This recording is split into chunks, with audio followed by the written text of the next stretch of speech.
Assalamualaikum and a very good morning. I bid to our esteemed guest of honor, General Manager Construction and Decommissioning Delivery, PETRONAS Encik Zamri bin Jaidi, Deputy Vice Chancellor Research and Innovation, University Technology PETRONAS, Professor IR Dr. Muhammad Shahil Liu, our notable moderator, Encik Muhammad Nizam bin Ross, Senior Manager of Decommissioning and Abandonment PETRONAS, Puan Siti Syafiqah binti Mat Daud, Senior Manager of Project Implementation Asset Decommissioning PETRONAS.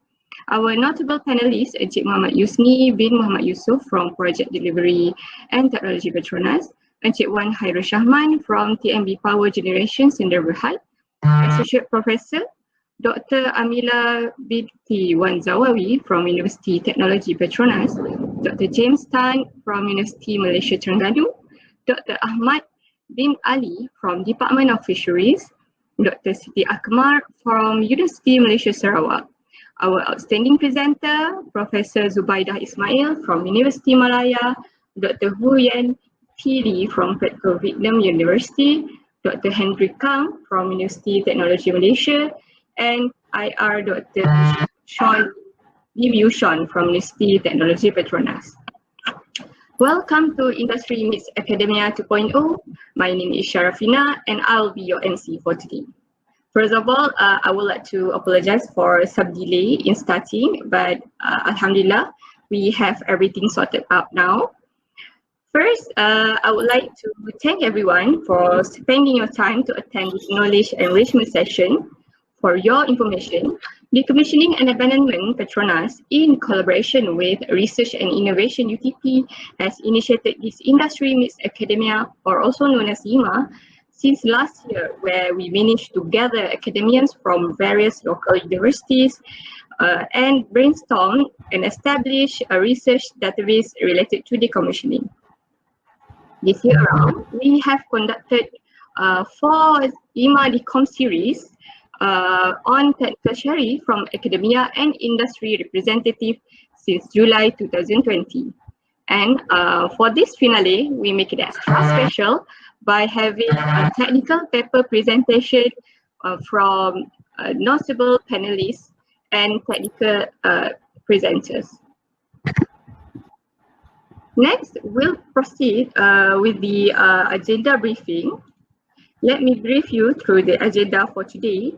So first, we will start with the Doa recitation and Sabti moment, and then we will have welcoming speech by Dr. Muhammad Shahil Liu from UTP, and then keynote address by Encik Zamri Jaidi, Head of Construction and Commissioning Delivery PETRONAS. Then we will proceed with the decommissioning commercial video before proceeding to the panel session on onshore decommissioning oil and gas vs energy industry. Next, after that, we will have a panel session with theme on decommissioning and abandonment, a sustainable solution. Then after lunch break, we will proceed with the technical paper presentation. So make sure you stay tuned to the end till end of today for the event. Okay, next.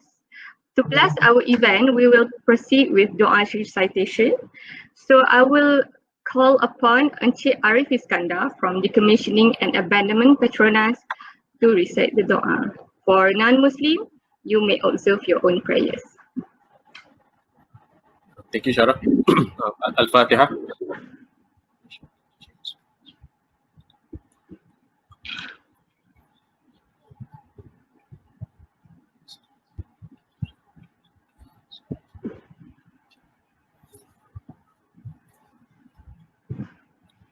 أعوذ بالله من الشيطان الرجيم بسم الله الرحمن الرحيم الحمد لله رب العالمين والصلاة والسلام على الأنبياء والمرسلين وعلى آله وصحبه أجمعين. Praise be to Allah, the Lord of the worlds. Peace and blessings be upon Prophet Muhammad sallallahu alaihi wasallam and his companions, and for those who followed him, his example till the judgment day. On this blessed morning, in conjunction with IMA 2.0, we are grateful to you in favor of all the infinite blessings to us, your humble servant, to live in safe and prosperous life. We seek your blessing for a flawless progress of this event from the beginning till the end. We seek your guidance to steer clear of event that would be detrimental to the progress of this event. Please bless us with your tawfiq and hidayah. Please guide us glory and prosperity in this world and the hereafter. Make us a responsible intellectual. Grant us with a valuable knowledge that will be beneficial to mankind in order to gain your mardatillah. Make us your righteous servant that follow your commands and neglect the sinful act. Please forgive us for our wrongdoing. Bestow peace to our beloved country, Malaysia. Preserve us from any threat and disaster, neither man-made nor natural disaster. And to you, Ya Allah, we ask for security and prosperity upon us, our leaders and our country. Bestow patience in us in order to face the challenges from you. Please accept our deeds and please reward us accordingly. ربنا آتنا في الدنيا حسنة وفي الآخرة حسنة وقنا عذاب النار وصلى الله على سيدنا محمد وعلى آله وصحبه وسلم والحمد لله رب العالمين. Amin, amin, ya rabbal alamin. Thank you, Encik Arif, for the doa recitations. Moving on, we will proceed with the safety moment video. I would like to request for your full attention towards the safety moment video.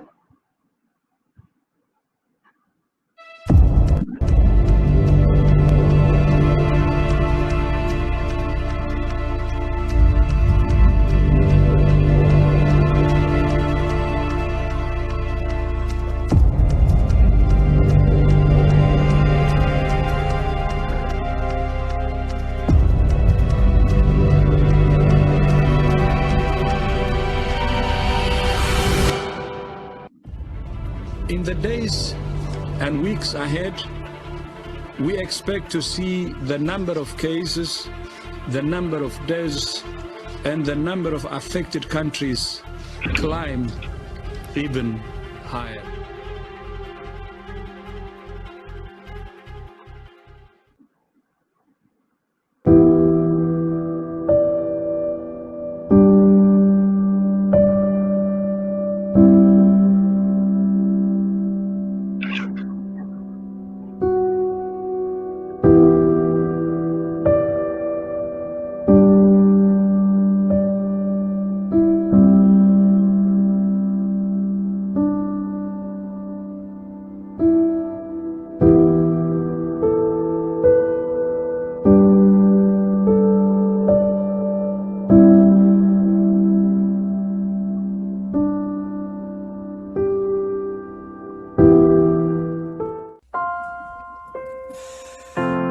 Broken down and tired of living life on the merry-go-round, and you can find a fighter, but I see it in you, so we gon' walk it out and move mountains. We gon' walk it out and move. And I'll rise up, I'll rise like the day, I'll rise up, I'll rise unafraid, I'll rise up, and I'll do it 1,000 times again. And I'll rise up, I'll ride like the waves, I'll rise up, in spite of the ache, I'll rise up, and I'll do it 1,000 times again for you.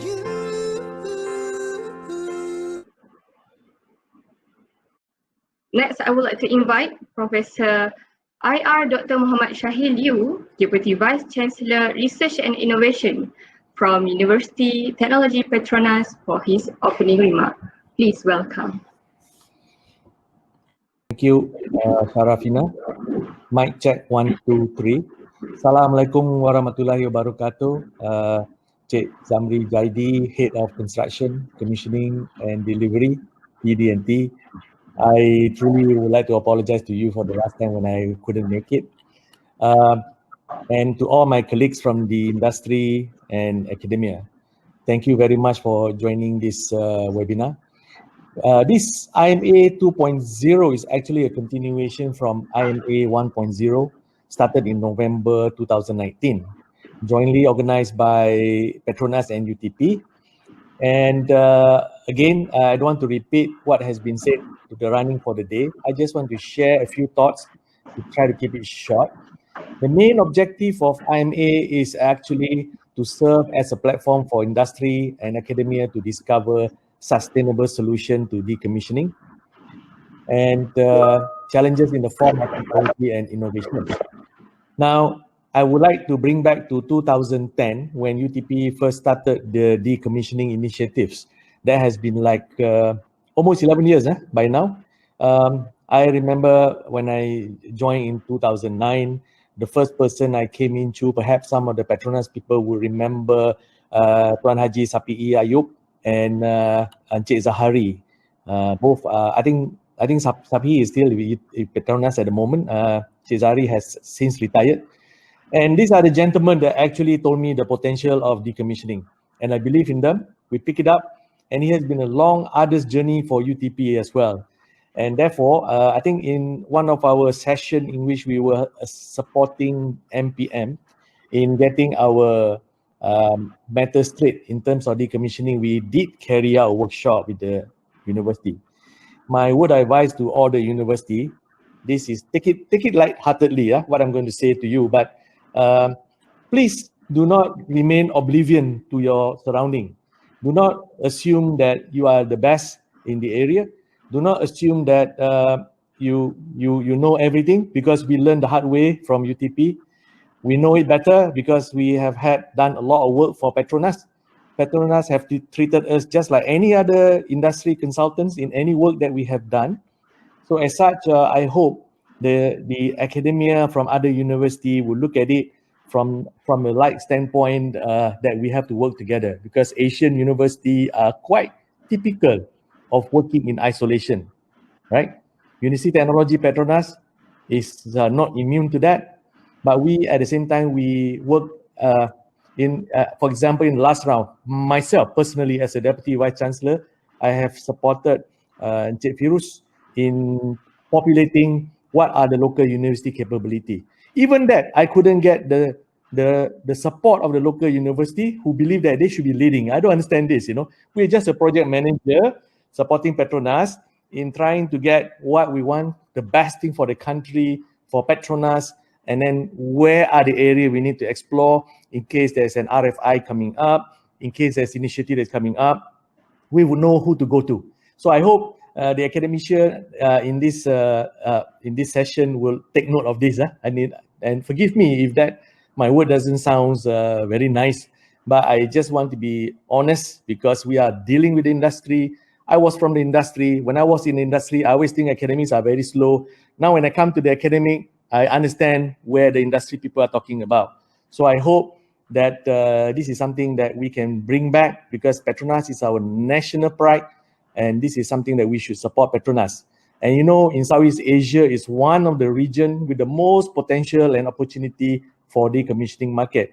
I saw the Brent oil as of yesterday is running about $50. Yes, spiraling upward as the COVID vaccine is available now. So things is slowly going back to normal in terms of usage of hydrocarbon and so on. So therefore, decommissioning would again be active. And take note, UTP has been following this for the last 10 years. If the academician has just started, please be patient. We will accommodate all that we can to support Petronas, to support the industry. Moxis has come in November to give their support at the same time. So to top it off, I believe in Malaysia, we have shallow water. And this provides a low market barrier for decommissioning market. Nevertheless, under the existing challenges in decommissioning, I have always said this, and I always say this with light heart, because I always tell the authorities, especially the governmental sectors, that they need to relook back at all their old regulations which are no longer valid. Right? I draw parallel as a Muslim from Saidina Ali in one of his hadith. He made a comment that we should live under contemporary situation. We cannot extrapolate ourselves back to the ancient time and then try to do things in a modern time, right? So this is something that we have to work together, and I look forward to support our local academicians in terms of how they want to support PETRONAS. We are more than open.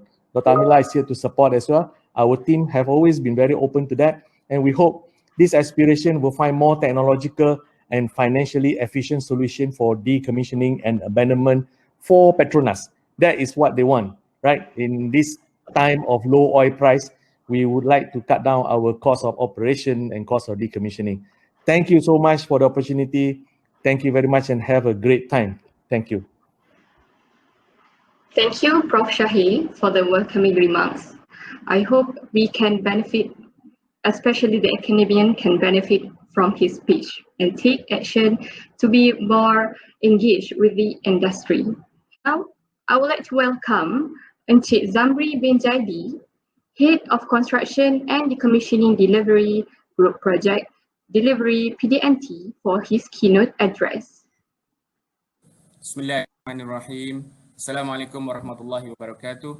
And a very good morning to our honorary guests, Professor IR Dr. Shahi Liu, Deputy Vice Chancellor, Research and Innovation, UTP, Arif Irfan bin Zanai, Head Asset Decommissioning, Productions and Operations Management, MPM, PETRONAS, our panelists, Encik Muhammad Yusni bin Muhammad Yusof, Senior Manager, Integrated Regional Satellite Office, Southern PETRONAS, Encik Wan Muhammad Khairul Shahman bin Wan Khairuddin, Senior Manager, Business Development, TNB Power Generation, Sdn Bhd, Dr. Ahmad bin Ali, Director, Southeast Asia, Marine Resources Institute, Department of Fisheries, Dr. Tan Chung Hong, Faculty of Science and Marine Environment, University Malaysia Terengganu, Dr. Siti Akmal Khadijah binti Abdul Rahim, Faculty of Resource Science and Technology, University Malaysia Sarawak, Associate Professor Dr. Noor Amila binti Wan Zawawi, Director for Institute of Self-Sustainable Building, UTP.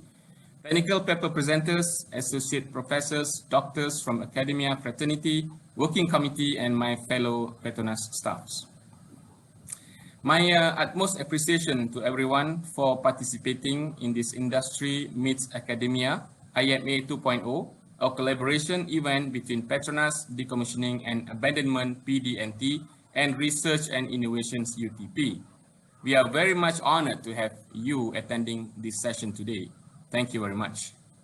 For this IMA 2.0, PETRONAS is collaborating with UTP and others local and international universities with the intent to connect and expose the academia fraternities to DNA industry with the industry pain points.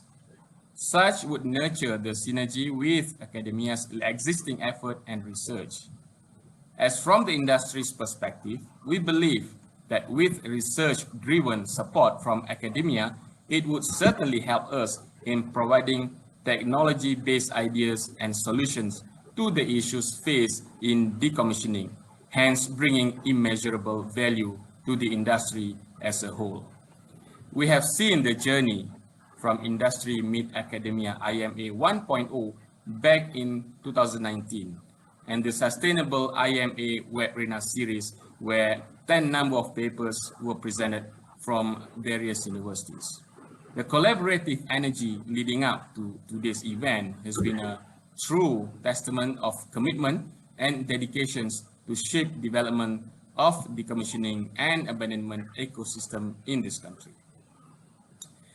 We have outstanding lineup of speakers, panelists, and technical paper presenters from PETRONAS, government agency, TNB, Malaysia's universities, and international university that will cover panel session with the theme of onshore decommissioning, oil and gas and energy sector, sustainable solution for decommissioning and abandonment, and 4 technical papers presentation. Decommissioning and abandonment is still considered as a relatively new and small sector of oil and gas in the region. Notwithstanding, it is highly expected to have a rapid upwards trajectory in the next couple of years. PETRONAS, as an iconic entity in Malaysia, is fully vigilant and supports any noble initiatives by the Malaysian government as well as the. As for our DNA capability, it comes with our relatively little experience as an industry to really have an efficient and effective DNA ecosystem.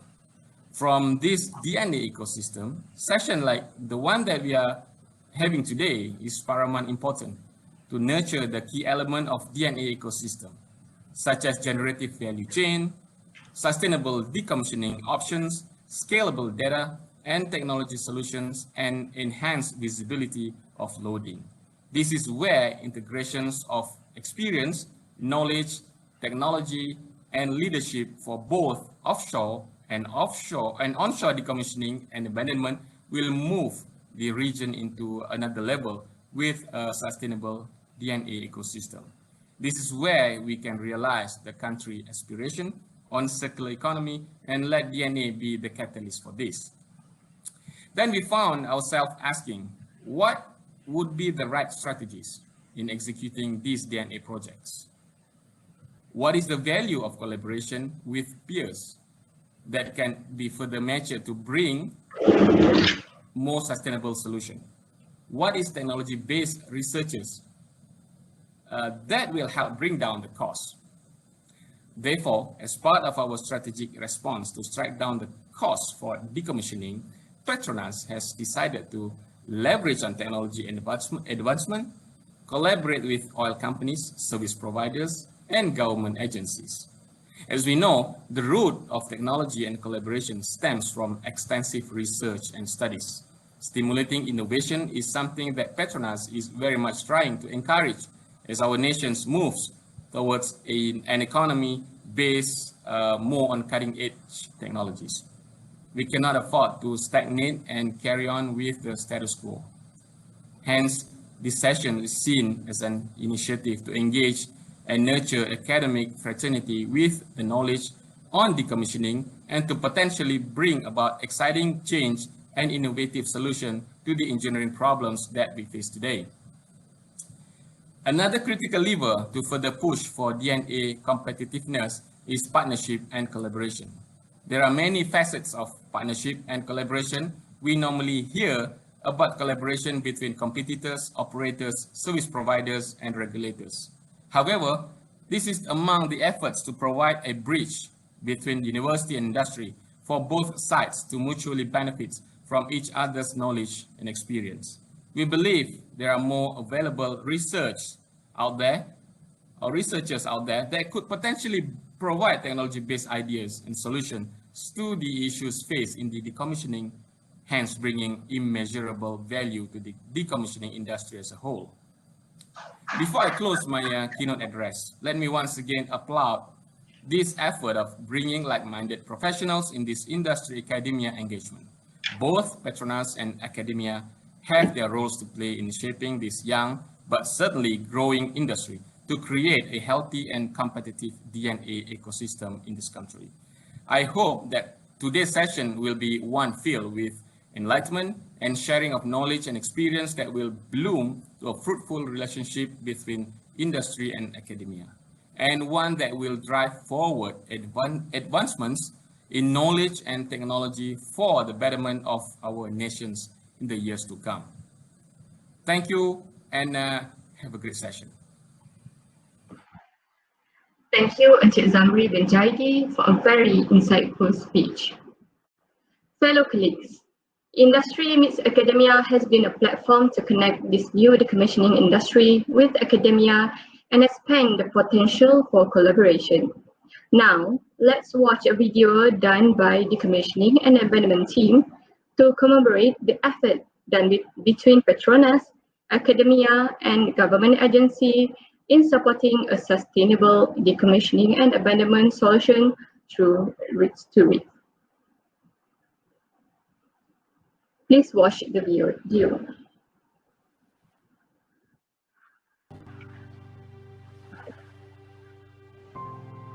It's after dawn and the last boats are pushing off to sea. These are near-shore fishermen in Kampung Bentin Lintang, Terengganu, that make a living fishing 3 to 5 miles off the coast. Head of the fishing community, Effendi Ismail, laments the fact that the catch these days are not as they used to be. Kira ni kurang sikit ni. Sebab pun masalah kat Hongkong. Biasa main Hongkong. Kalau main dulu, kurang darat tu pun ikan ada. Tak ada dalam darat ni. Nak cari ikan macam ikan jaji ke, memang ada lah. Dulu banyak ikan merah pun, kurang mata dia memang banyak. What these Terengganu fishermen are facing is not a unique experience. Globally, fishing stock has faced unprecedented declines and is forecast to collapse by 2050 unless serious efforts are made to address this issue. PETRONAS is currently pursuing a solution to this. Rigs to reefs is the practice of converting decommissioned offshore oil and gas platforms into artificial reefs.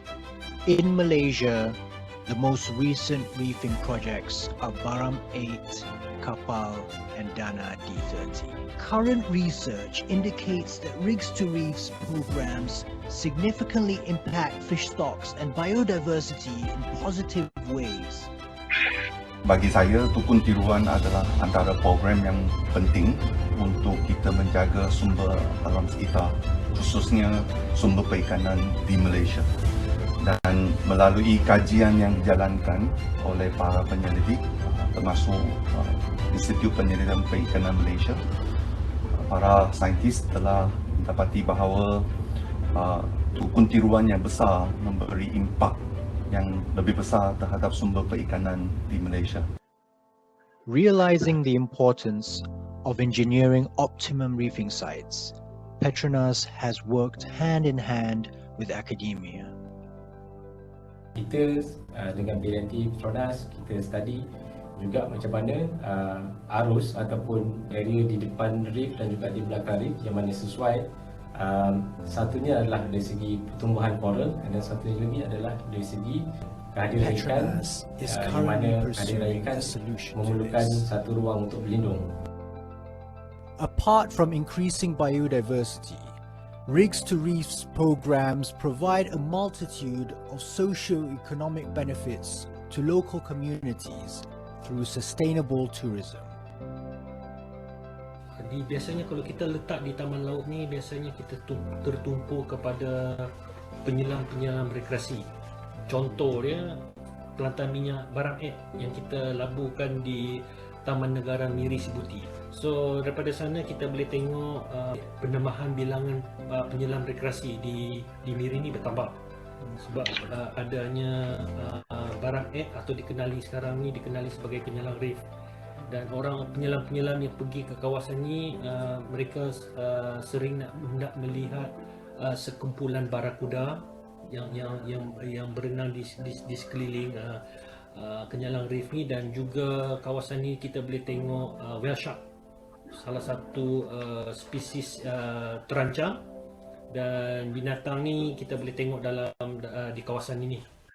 PETRONAS is expanding Rigs to Reefs as a long-term sustainable program with immense benefits. In PETRONAS, Project Delivery and Technology Division, also known as PD&T, is responsible for project delivery, research, and technical solution, which also includes decommissioning and abandonment projects. Our previous experience with Rigs to Reef programs were normally one-off individual projects. Moving forward, PETRONAS would like to provide a continuous stream of reefing projects not only would preserve marine ecosystem and enhance food security, but also to provide a multitude of direct and indirect socio-economic benefits to our local communities.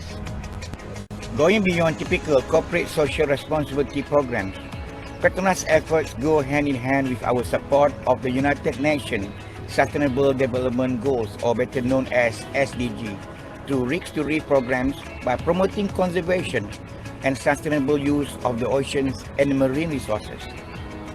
PETRONAS aspires to shape the decommissioning landscape in the region through our technical expertise, which is further enhanced by us collaborating with government authorities such as Department of Fisheries, regional operators, academic institutions, as well as our solutions partner, contractors and vendors.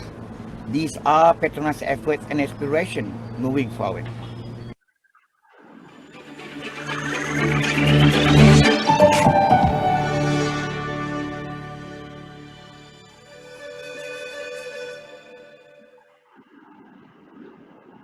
I hope everyone enjoyed the video presentation.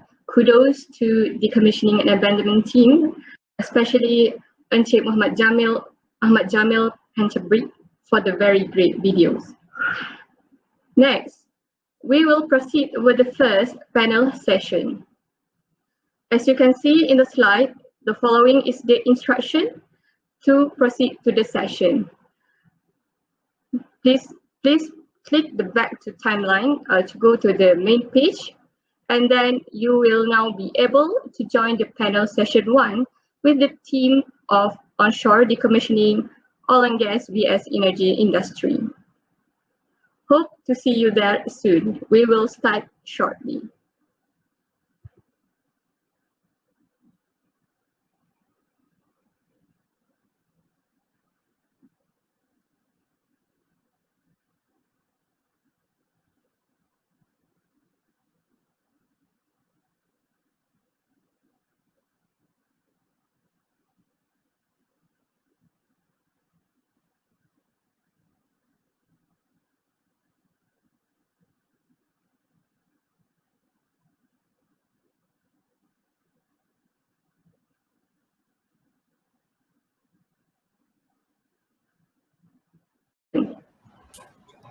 Our team today is a very interesting topic on onshore decommissioning, oil and gas vs energy industry.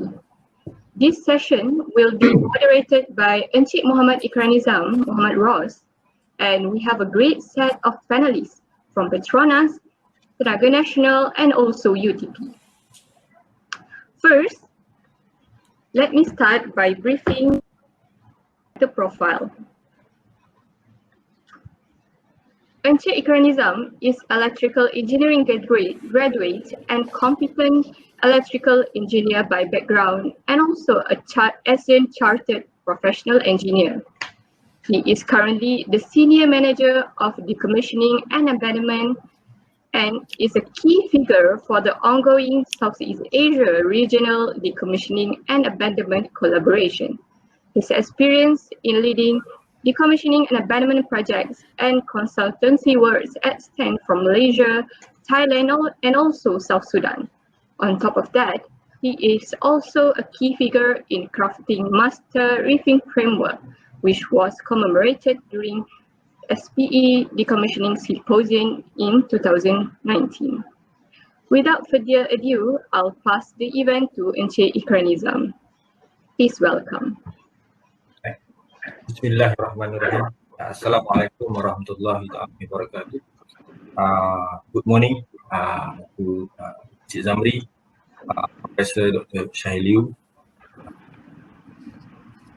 Cik Arif Irfan, MPM, my co-moderator Puan Syafiqah, panelists, technical presenters, as well as my colleagues and friends out there. Alhamdulillah, the sessions today that we're going to have is onshore decommissioning, oil and gas versus energy industry. Before I proceed further, let me introduce a little bit on the key panelists that we're going to have today. The first would be Encik Muhammad Yusni bin Muhammad Yusof. Encik Yusni. Hi. Alright, Encik Muhammad Yusni Muhammad Yusof is currently a Senior Manager for Integrated Regional Satellite Office, Southern Region, PETRONAS Project Delivery and Technology Division. He basically oversees and deliver projects and technical solution for Pengerang Integrated Complex in Johor. Joined PETRONAS 1998 as a pool engineer at MTBE, Prof, and held various positions, including Senior Project Engineer for MTBE, Project Manager and Central Engineering Manager for BCM, Malaysia. He also is Head of Engineering Construction, PETRONAS Chemical Group Berhad, and Head of Plant Change Delivery Pengerang for PETRONAS Technical Service Nepal. Among his most significant professional achievements for onshore decommissioning are the BCM and PVC 3 PCOM, the statement of Bunga Alpinia incidents at PETRONAS Methanol Labuan, FAIR for polypropylene, Malaysia's number Berhad, as well as FAIR for South Sudan Operation Decommissioning. More recently, he is also a technical advisor for JV video plant and decommissioning. So next, I would like to introduce to you the second panel. Okay. Alhamdulillah, we have Encik Muhammad Khairul Syahman bin Puan Khairuddin. Hi, kat tepi sangat Cik Syahman from TMB Power Generation Number Hat. Currently, Cik Wan Khairul Syahman, panjang sangat nama ni. Kita boleh panggil Cik Wan. Ya, baik. Cik Wan Syahman. Okay. Senior Manager for Business Development in TMB Power Generation. Started his career in 2001 as project engineer for Tuanku Zhafran Power Plant Rehab project before he moved to TMB Jana Manjung in 2003 as an engineer. In 2006, promoted to as a technical manager, generation division in TMB Group internal audit, and later was appointed as special officer to vice president generation division. In 2012, he was promoted senior manager business development, TMB repair and maintenance, before joining TMB power generation in October 20 in a similar position. So highly experienced in power generation business in all aspects of power generation components, responsible for establishment of TMB Remarco footprint in locally and overseas. Currently, he's very active in business development aspect in regards to TMB Jengfu. Next, the only lady panelist today. Assalamualaikum, Dr. Noor Amila. Dr. Noor Amila is currently holding the position of Director and Research at the Research Institute of Self-Sustainable Building, ISB, at UTP. Associate Professor at the Department of Civil Environmental Engineering. She obtained her Master of Science and PhD in Building Engineering and Built Environment. 20 years of academic and research experience, given numerous training on decom to the industry in Malaysia and overseas in South Korea, working closely with various industry universities for the purpose of collaboration. So since 2017, is the Council of MSSA, listed in National Industry Expert Directory as panel member for National Occupational Skill Standards for oil and gas. So Dr. Amila herself has published 70 articles at her research finding and passionately championed development of local capability in decommissioning. So yeah, I believe I've done my job introducing everybody. So let me brief a little bit. I would like to echo what Dr. Shahil Liu and Encik Zamri put up in their previous speech. The first part will be Dr. Shahil Liu advice for us is we have to work in a very collaborative manner, do not work in silo. And Encik Zamri echo on DNA ecosystem. So with these two items, when we were thinking of putting up the sessions today, we believe that there's a lot of potential if academia, industry, and Petronas as a whole integrate onshore decommissioning abandonment together with offshore decommissioning abandonment. So these two integration would definitely bring lots of value to the ecosystem and the overall industry as a whole. All right, so with that, further ado, so we okay to proceed, Syarafina? Yes. All right, okay. So how we're going to do this is basically we're going to proceed with the question. So my first question, the lucky person would be Cik Yusni. All right. Okay. Yusni. Yeah, we are very interested with your experience for BCM plant in Kertih. I think for us, it's a pioneer project. It's frontier for onshore decommissioning project in Petronas. Yep. Maybe you can briefly explain. I mean, what is the driver for the onshore oil and gas decommissioning as a whole? Okay. Thank you, Ikram. So basically, an oil and gas plant design life is expected about 20 years. So this is based on industry for liquid and solid handling plant, because both liquid and solid handling. So based upon good historical track record of plant inspection, maintenance and operation, we'll be able to assess the onshore plant stakeholders' concerns around future requirement in terms of rejuvenation, that is the extent of the asset life, Debottlenecking, whether we want to increase the plant capacity, or divestment, or decommissioning. These decisions are found in the offshore plant current compelling economic equation as the realization of its economic opportunities. For example, DCM plant in Kerteh was fully commissioning in 2000, but then in 2012 we already decom. So basically about 2012 lah, 12 years actually.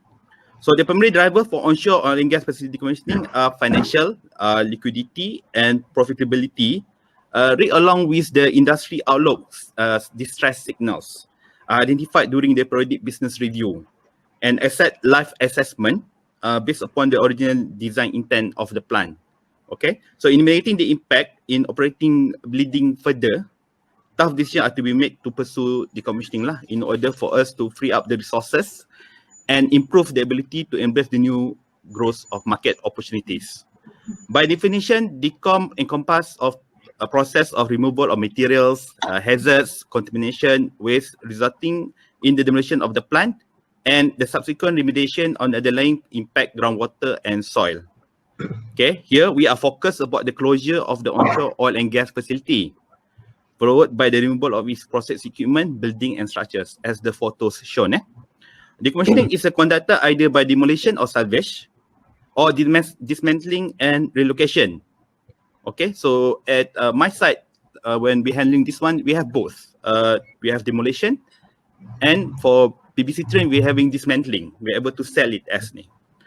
So the decommissioning process can be summarized into reverse of that of greenfield of onshore or plant construction. It's a reverse. So the basically the decommissioning plant, including site remediation and waste management plant, must meet the DOE requirement on the guidelines. Okay, that's how we design and plan the whole program.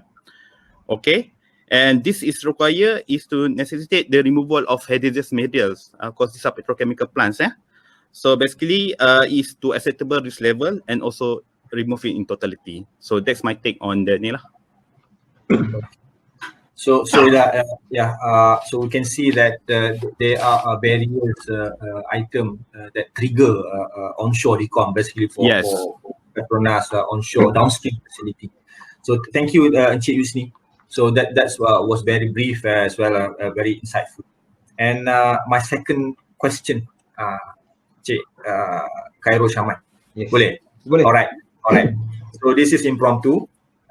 TMB have, from your resume just now, TMB have extensive experience executing decom, dismantling and demolition of power generation facility. So we can see that clearly. People talking in the market that you guys start doing it a couple of years ago. But in your view, what's the main consideration during the planning and of the decommissioning project? How long does it take from planning to project closure? And what sort of risk exposure that you're looking at while you are doing this power plant?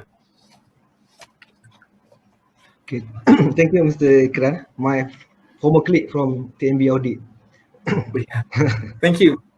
Okay, basically, I can vouch the statement that TMB has extensive experience in decommissioning, dismantling, and demolition of power plants in Malaysia, especially. Of course, the main criteria for any new planting up by TMB will be on the strategic, economical, and also accessibility. Hence, normally TMB will try to erect the new power plant in the existing site. For example, the new H-class H-class machine, which commissioned in 2015, was built on the old site of Prai Power Station. And in fact, the current one still in the commissioning, Sultan Iskandar Power Station, also was built on the existing site of the old Sultan Iskandar Power Station. They maintain the same name actually. So for myself, I'm responsible for two recent decommissioning, dismantling and dismantling of power plant. First in Sultan Iskandar, the old Sultan Iskandar power plant in 2018.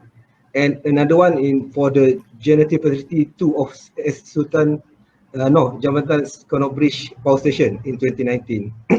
And in fact, way back in 2012, we actually relocate one power station from Pulau Ewa to Kubota, Tawau, Sabah. For the main consideration for any new decom projects are location, type of plant, the surrounding area, because normally the location or the decom, we consider the live operating plant in surrounding area, and then type of decommissioning, because different method is required depending on the clients and also local regulatory requirement. Next one will be on the scheduling, whether we have ample time to do all the planning and everything, and of course safety is paramount to any decom project. For all in all, based on my experience, it will take us 1 year for the project planning, from the approval, tendering, budgeting, and also award, and between 3 to 6 months for commencement, in order to get all the regulatories and local authorities approvals. And for the project execution, normally it take 6 to 8 months. Our Kono Bridge power station was completed within 8 months. That one depending on the complexity of the structure and also the local or regulatory requirement. Because normally we need to comply with all the closure plan imposed by DOE, and also we need to have this environmental monitoring during the project execution as well. So I think all in all, it will take 1.5 years for the planning until the completion of decom project. Okay, thank you, Cik Ahmad. Very brief. Ada sikit additional question nak tanya guys. So, the way you see it, there's a regulatory requirements and geographical factor that going to influence the consideration of the project during planning and execution. Yes. So besides that, do you see capability in the market to support the work? Maybe apa Cik Yusni boleh chip in kalau nak chip in, just a short question aja. And Cik Shaman as well. Dr. Amila pun. Okay, for us, we normally have this tendering process in engaging our partner for any similar project, and I can say that we managed to identify few capable and competent service provider for this decom projects. And of course, all these companies, normally we have this certification by regulatories, because there's a regulatory requirement for such contractors to do the work. Okay, right. Haji Yus, Okay, from my side, I think it's similar to Cik Wan Muhammad lah. I think when we did the first decommissioning activity for the petrochemical plant, is the first one. We don't have any, we have a guideline, but then we have to be specific because it's the first time we did for the petrochemical. So how we do the scopings, everything is pending on the availability of the local experience, in which we couldn't find at that time. So what we did is we are familiar with to resale the plant, because during that time our goal is to maximize the recovery, maximize the value. So hence we open tender to sell the plant outside internationally lah. So what happened is our BCM trim is not good for resale, but our PBC we managed to sell it off and send to India through a third party. Okay, and those contractors are coming, the main con coming from States, and also the machinery coming from Netherlands. So you see, it's a gut involvement at that time lah. Okay. If I can actually regarding the selling of old asset, you'll be surprised that there's still a demand, especially for our gas turbine.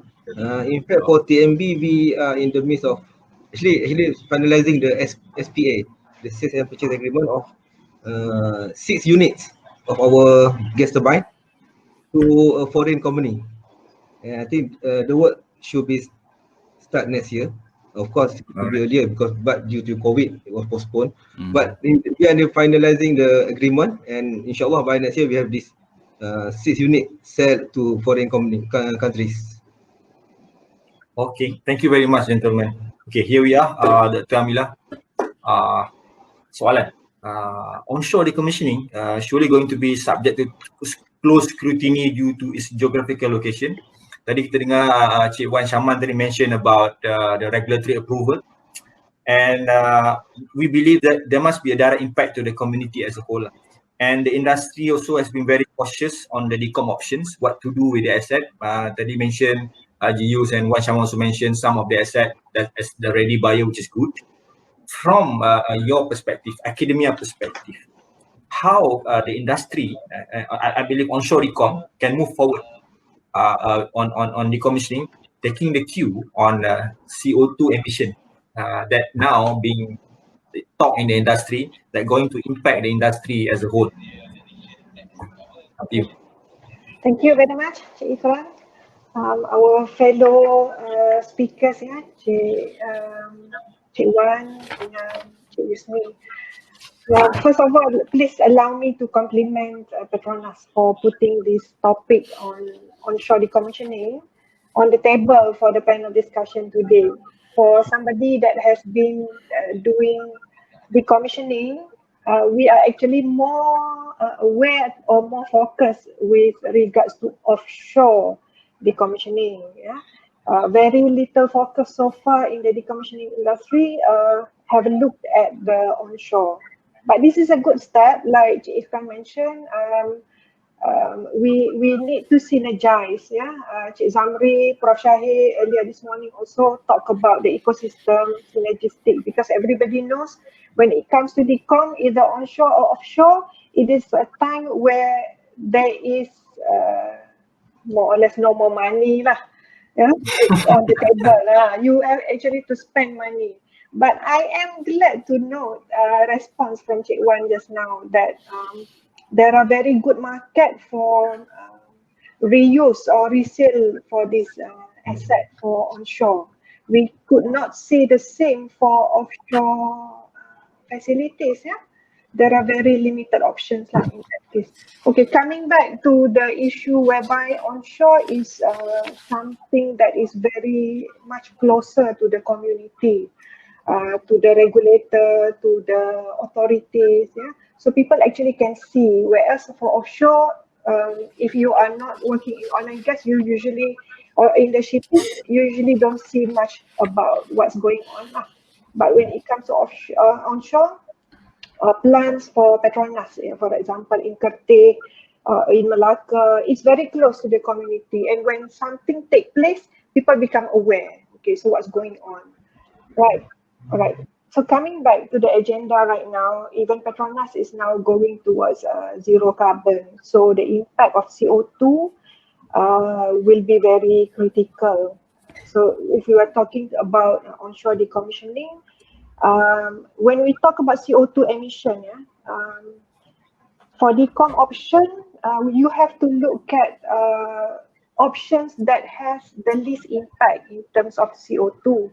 There are many approaches to this, but if I take my experience from the offshore platform decommissioning, when you want to address environmental impact, which is actually not the largest driver when it comes to decom. Usually they talk about finance, they talk about profitability, still money related. But when you want to talk about environmental impact, in this case CO2 emission, usually you look at the activity that have the largest impact. You have to quantify. For offshore, it will be marine spread. So from marine spread, you can quantify what are the impact in terms of CO2 emission for each of this activity, and you work your way from there. For onshore, so you have in the value chain between shutdown to decom to remediation or redevelopment, you have to identify which part of this decom life cycle that has the largest impact in terms of CO2, and you address it. Yeah? So I believe that if we were to adopt circular economy in our approach, for decommissioning, you look at the option with the least CO2 impact. If you go on the waste hierarchy, it will be to find ways to reuse or repurpose or refurbish in that case, because under the waste hierarchy for circular economy, sourcing raw material to build new facilities versus retrofitting or refurbishing existing facility, the impact of CO2 emission is much lesser when you repurpose or refurbish. So Yeah. I guess in that stage, Ikhwan, the simple way to put it is that for CO2 emission, to address it, we go for the option, first option should be reuse, repurpose. That's my summary lah on that. Okay. Just a quick question, Doctor. Yeah. So just now, I think from my experience, limited experience offshore, I had for offshore decom. I think these two gentlemen for onshore decom quite a big success in terms of equipment resale. Yeah. Yes. Right. So where do you see that what went wrong with regards to offshore decom in this area? Resale, reuse. Yeah, Yeah. they are very successful. Cik Wan tadi mentioned dah sign something and then they're selling the whole plant for BCM part. I believe lah, for offshore, one is that the facility itself is already more than 20 years old. Most of them actually 30 or 40 years old even. So when you talk about reusing, one, for jacket, people have not, reusing is not feasible because you have to recertify the steel quality in order to be reused, right?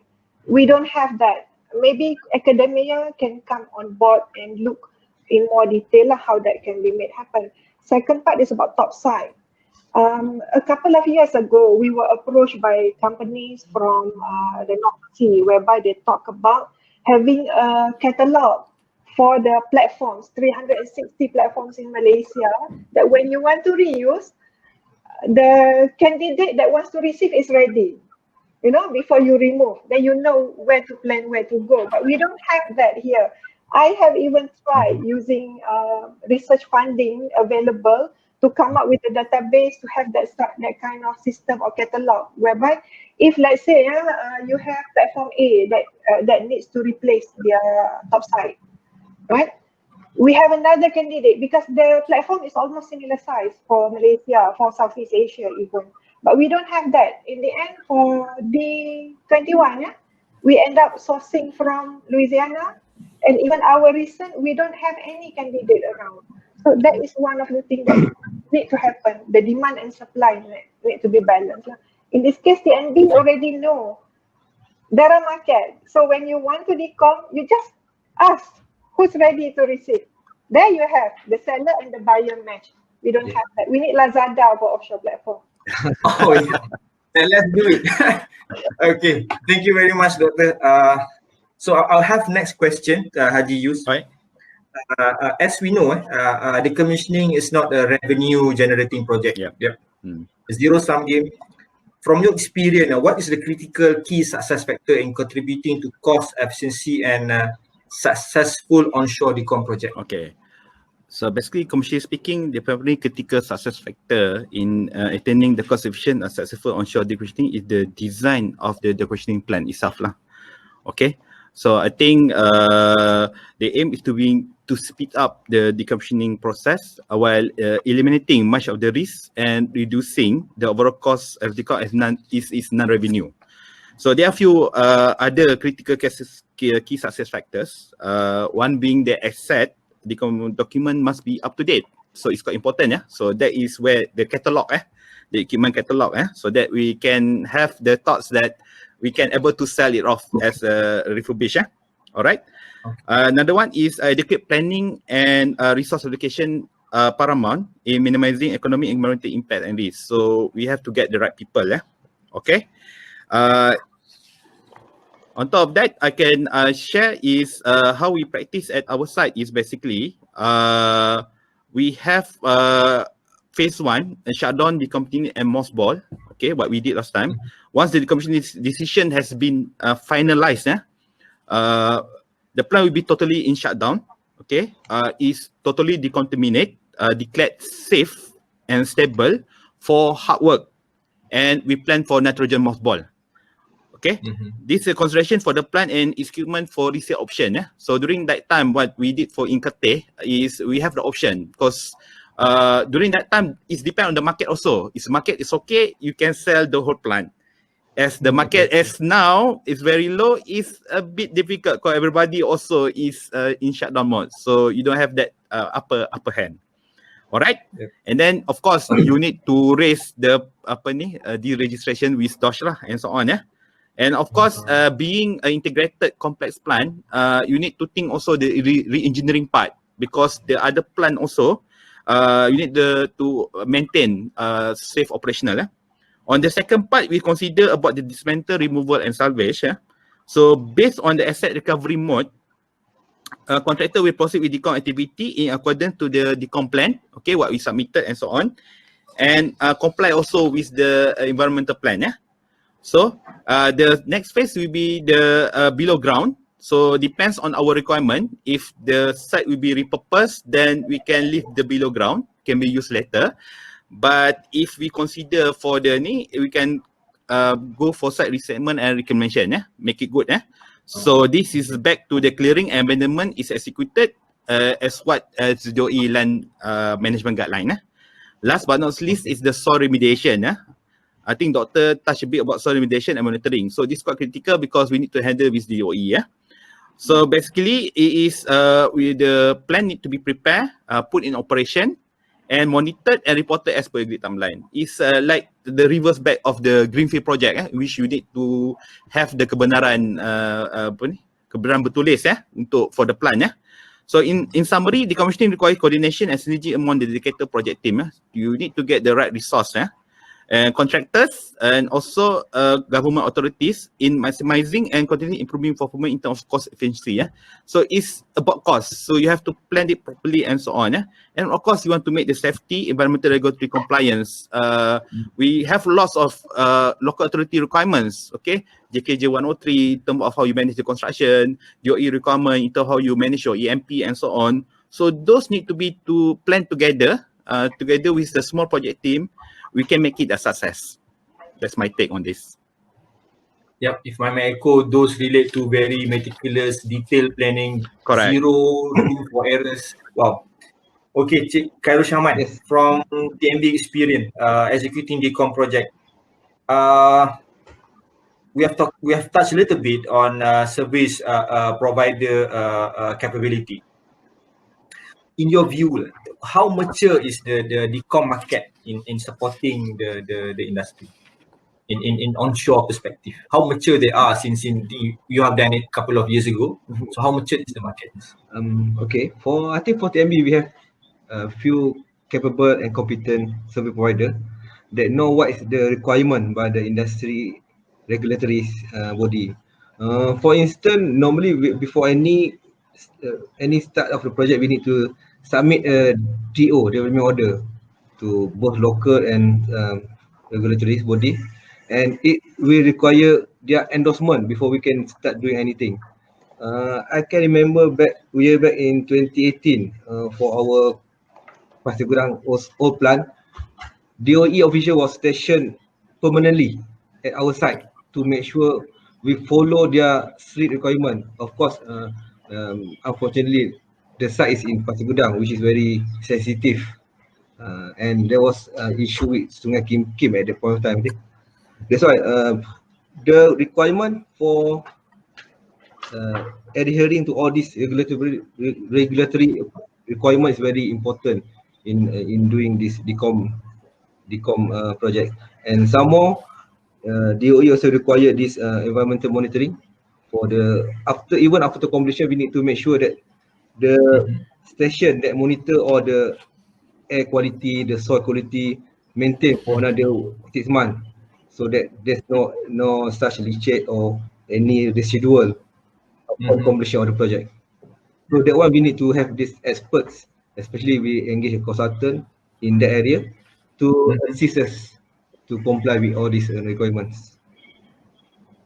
So if I may echo on that, basically the regulatory requirements shape the capability, what the right capability need to be built in the market, and it's safe to say that at the moment we have those capability on board. Yes, in fact DOE is quite dynamic.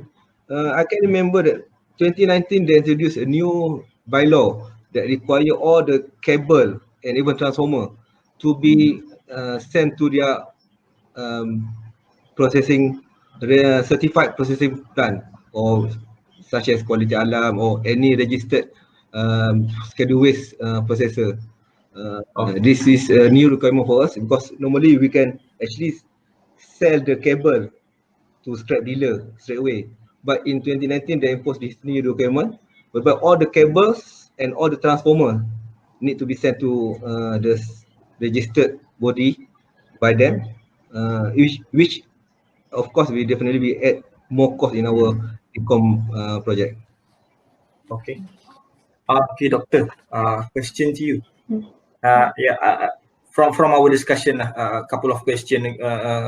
I can see that what range of synergy opportunities between utilities facility in the likes of TNB at the substation, transmission line, power plants, as well as other IPPs together with PETRONAS downstream facilities macam GPP.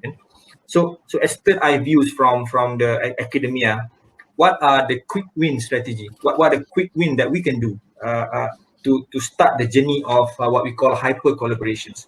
Because it's like there's a gap, I believe, in doing this in terms of the route to the market, in terms of the repurpose of the equipment. What's your take?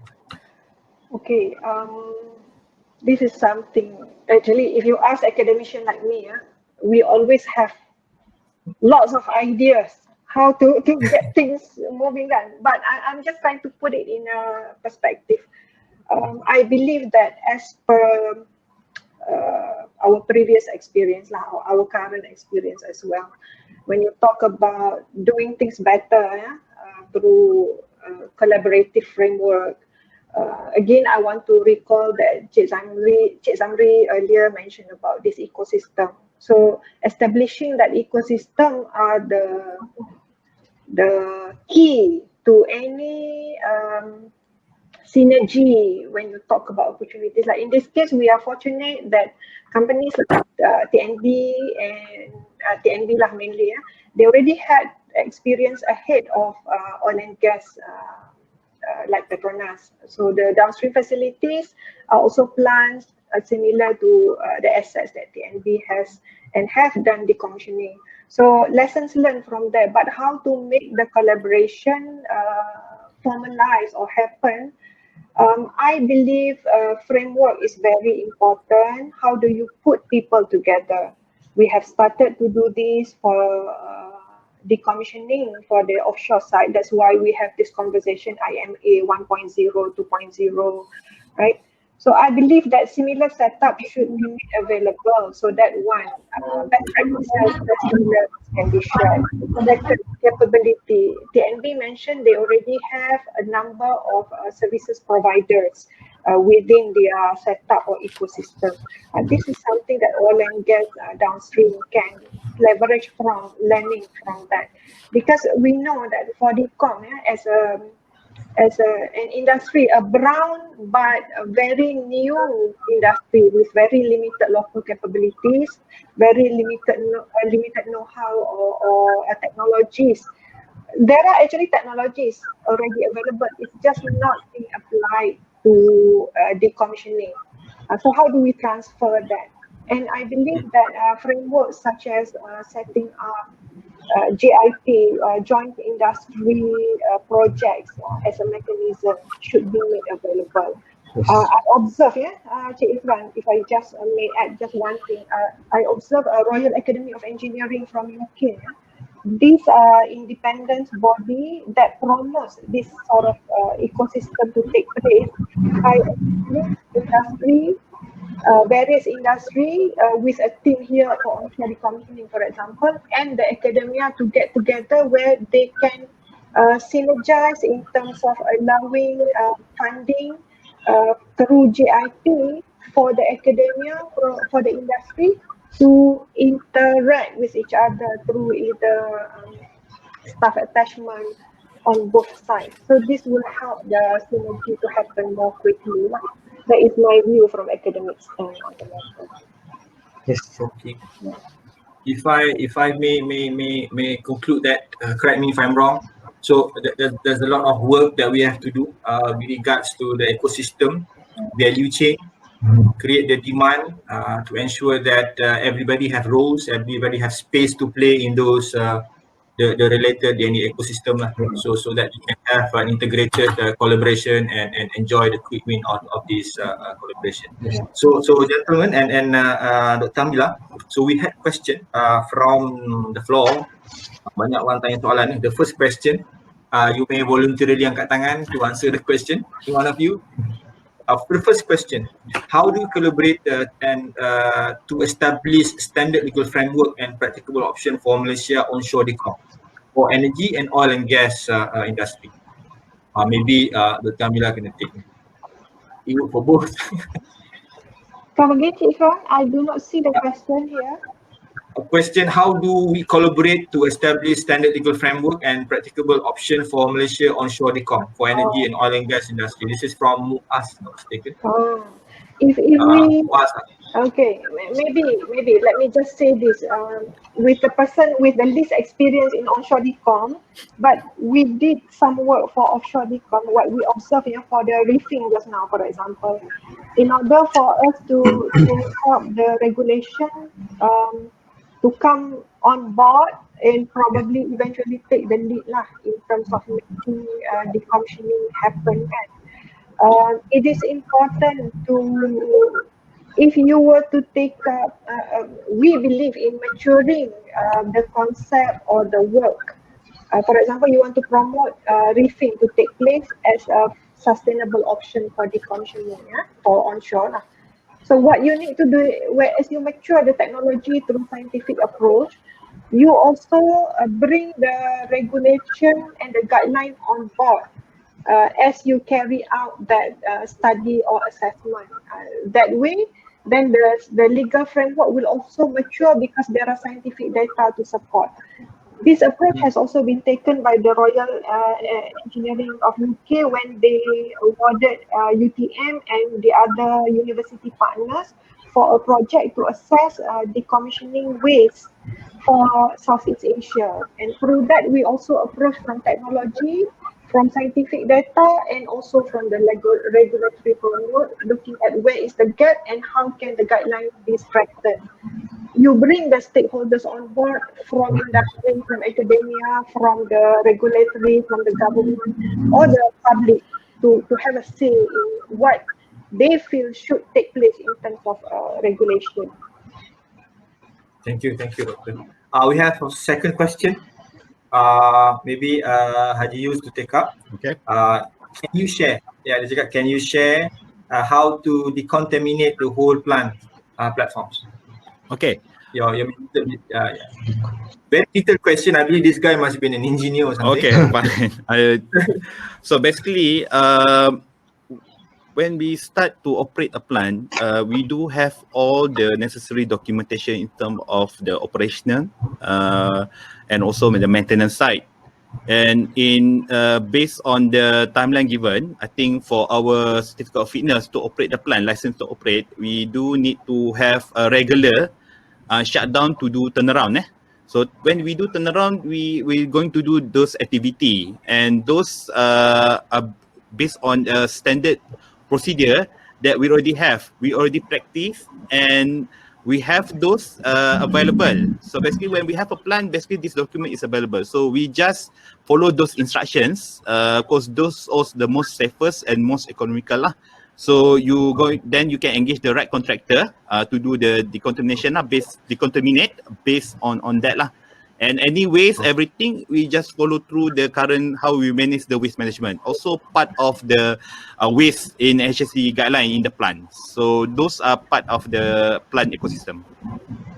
Okay, thank you, Haji Yus. Next question, Cik Iwan Karushaman. Yes.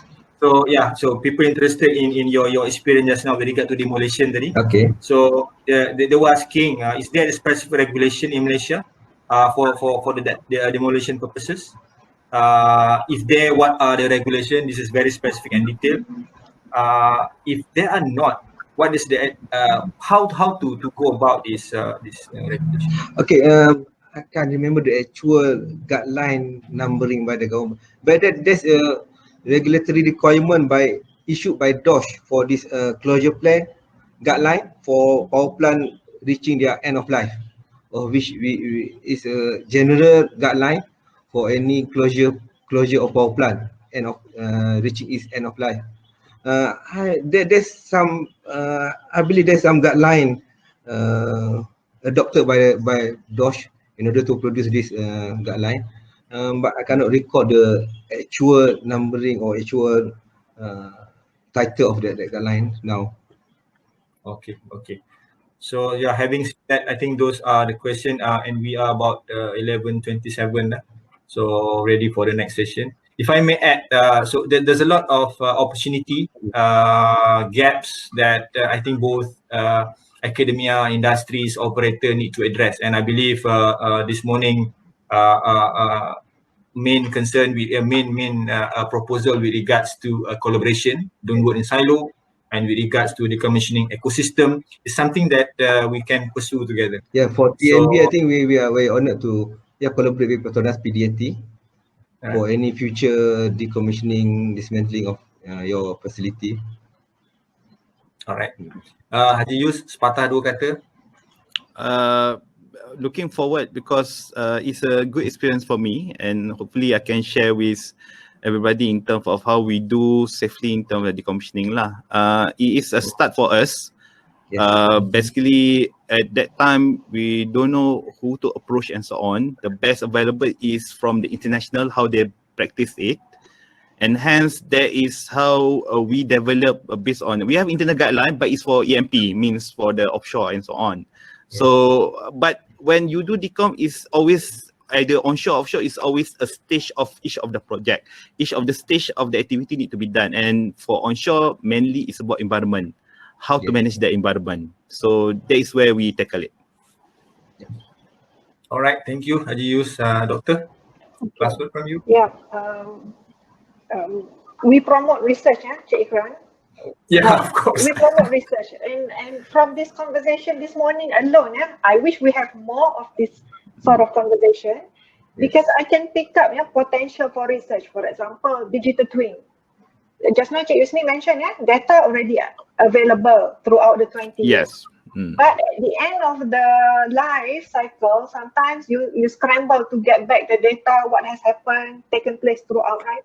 By having digital twin, the seven dimension beam and whatnot, you have all information in one place, and when you want to plan for decom, you actually can have the system and the data analytics take place to make it happen in optimized way.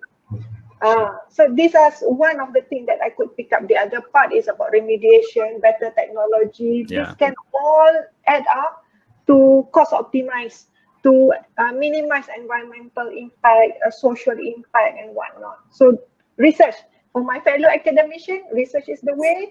For my business industry counterpart, research is the way.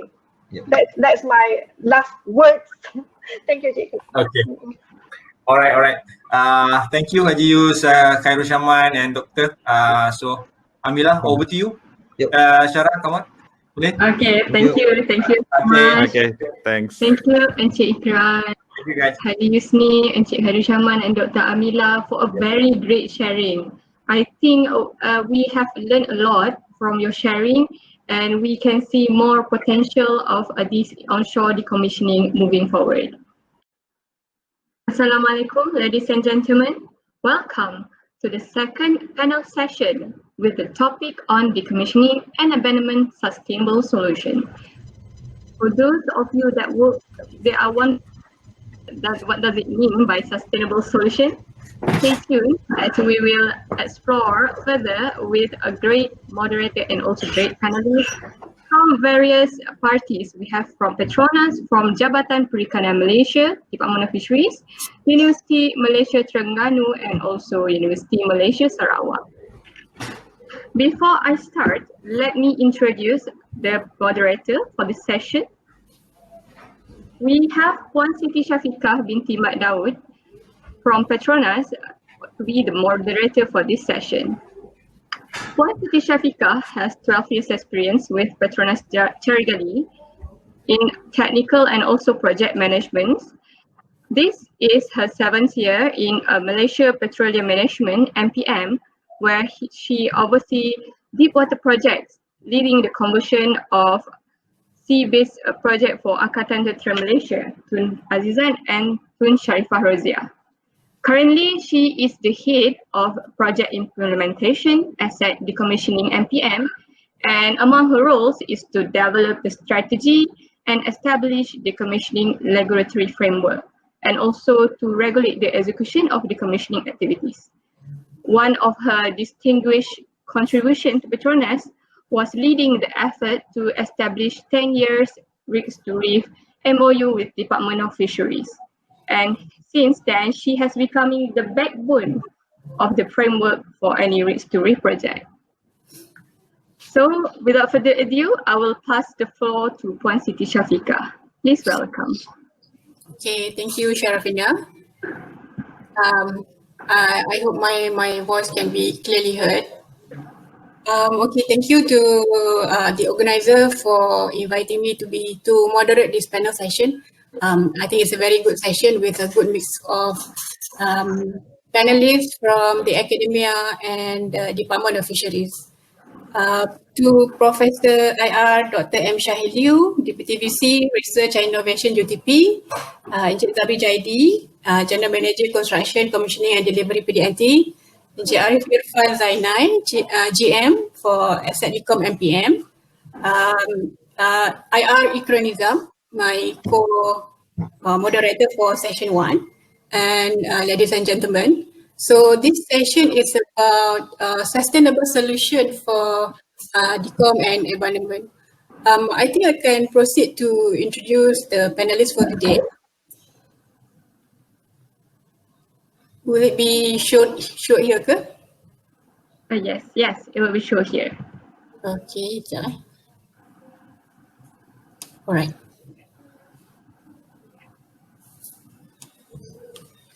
Okay, first panelist is Dr. James Tan Chun Hong from University Malaysia Terengganu. Dr. James is a senior lecturer from Faculty of Science and Marine Environment, University Malaysia Terengganu. Dr. James is a marine biologist with research interests revolve around coral biology and ecology. He studies the demographics in the life of growth, mortality and reproduction and population dynamic of coral population in Malaysia as well as in Australia. So his research has showed that the reproduction constraint on coral population across wide latitudinal area. And also he has recently recorded the multi-specific coral spawning at tropical region in Malaysia. So Dr. James also examined the impact of climate change in the light of abnormal high seawater temperature and ocean acidification on coral communities. This result has been used to support marine resource management and conservation in Malaysia. Welcome on board, Dr. James. Dr. Ahmad Ali from Department of Fisheries. Dr. Ahmad research focus on design, construction and durability of artificial reef, economic of artificial reef on small-scale fishes, fish assemblage and biomass at sunken vessels, rig to reef and concrete artificial reef. He also studied sharks and reef taxonomy, biology as well as conservation and management of these resources in the Southeast Asia region. Dr. Ahmad is also the key person from Department of Fisheries when PETRONAS together with Department of Fisheries was about to establish MOU in 2017. So he is one of the key person, contributed a lot to the success of the MOU signing and thereafter the launching of 2 rig-to-reef projects so far. Welcome to Dr. Ahmad. Our third panelist is Dr. Siti Akmal Khadijah binti Abu Rahim, University Malaysia Sarawak. So, Dr. Akmal started career in UNIMAS in October 1996 and then spent 6 years in Japan and then for her master and then PhD at Nagasaki University, Japan. Her research works mainly focus on the level ecology, distribution, reproductive biology, and feeding behavior aspects of several aquatic organism, namely rhizoclams. I cannot mention some of this. It's very specific. So some of these works involve collaboration from federal, state agencies and international institutions. So she also involved in the planning of the ecosystem approach to fishery management at Lawas, Sarawak, and become member of the Society of Coastal Ecosystem Studies. He had an industrial networking with one integrated environment tech Sdn Bhd on Sarawak Shell Consultancy project regarding fishing activity level assessment in Sarawak waters and marine biological assessment of offshore subsea wellhead, and 2 bridge engineering solution on demi laut projects. So welcome Dr. Siti Akbar to the session. I would like to invite all the panels to be at the center stage, at the main stage. Okay. But then before I start with my first question would be to Dr. James. Just to do some background on what is the sustainable solution in regards to decommissioning and environment. So can briefing be the solution, the sustainable solution? So if you look at some background, worldwide at the North Sea and Gulf of Mexico, they are actually the pioneer for recovery program, where they started way back in 1979 on the conversion of Exxon subsea template from offshore Louisiana to a permitted artificial reef site off Florida. So they have started, say maybe 20 years ago, 20 to 30, close to 30 years. So in Malaysia, the journey on Rig to Reef program started with Baram 8 Koket, which was towed from original location to a new site in 2004. So it is now a popular fishing site, widely known as Kenyalang Reef. And then if we look at the statistics of the fish consumption in Malaysia, it's about 60 kg based on fisheries and aquaculture country in 2017, which is one of the highest in the world. And we mostly imported the fish product valued close to $1 billion US. So the panel today we will be discussing will reefing be the sustainable solution. My first question to Dr. James. Do you mind elaborating the Rig to Reef as production enhancement of the marine environment? What are the major scientific factors to be considered? And maybe perhaps you can add on what's the view of academia with regard to reefing from offshore watches? Okay, thank you. All right, Siti Shafika, okay, for this introduction, and also thank you for the questions. And then a very good morning to all these panels member, and then also for the participant. I think if we look at the scientific evidence, of this Rig to Reef program, okay, from academia perspective, I think before we answer this question, so we must also see that if we're talking about Rig to Reef, we are actually I want to actually bring your attention to existing structure. Okay, we're talking about this structure that have been established for years. And if we look at the evidence that we have when we do surveys and also look at from the literature, there are many evidence to say that all these Rig to Reef, a majority of them are actually high in marine growth on the structure. Okay. For example, hard and soft coral, and then sponges, and bivalve, and so on. So these are the invertebrate, and also the surrounding referring to all these different kind of fishes over there. Okay, so it is the hard structure, okay, of this reef that actually provide a substrate, okay, for this marine animal to actually to establish. All right. So what we can say, the major impact that, if we are going to, do this rig to rig program, okay. Of course, we must say that, there's two things of rig to rig. Either we are doing this rig to rig program as an in situ program, also ex situ program. All right. So if it's referring to those in situ program, all right, we know that the artificial structure or the rig structure, okay, they are actually kind of similar with our natural reef, provided, okay, we when we want to establish the rig to rig program, they are we put it down as a very complex structure.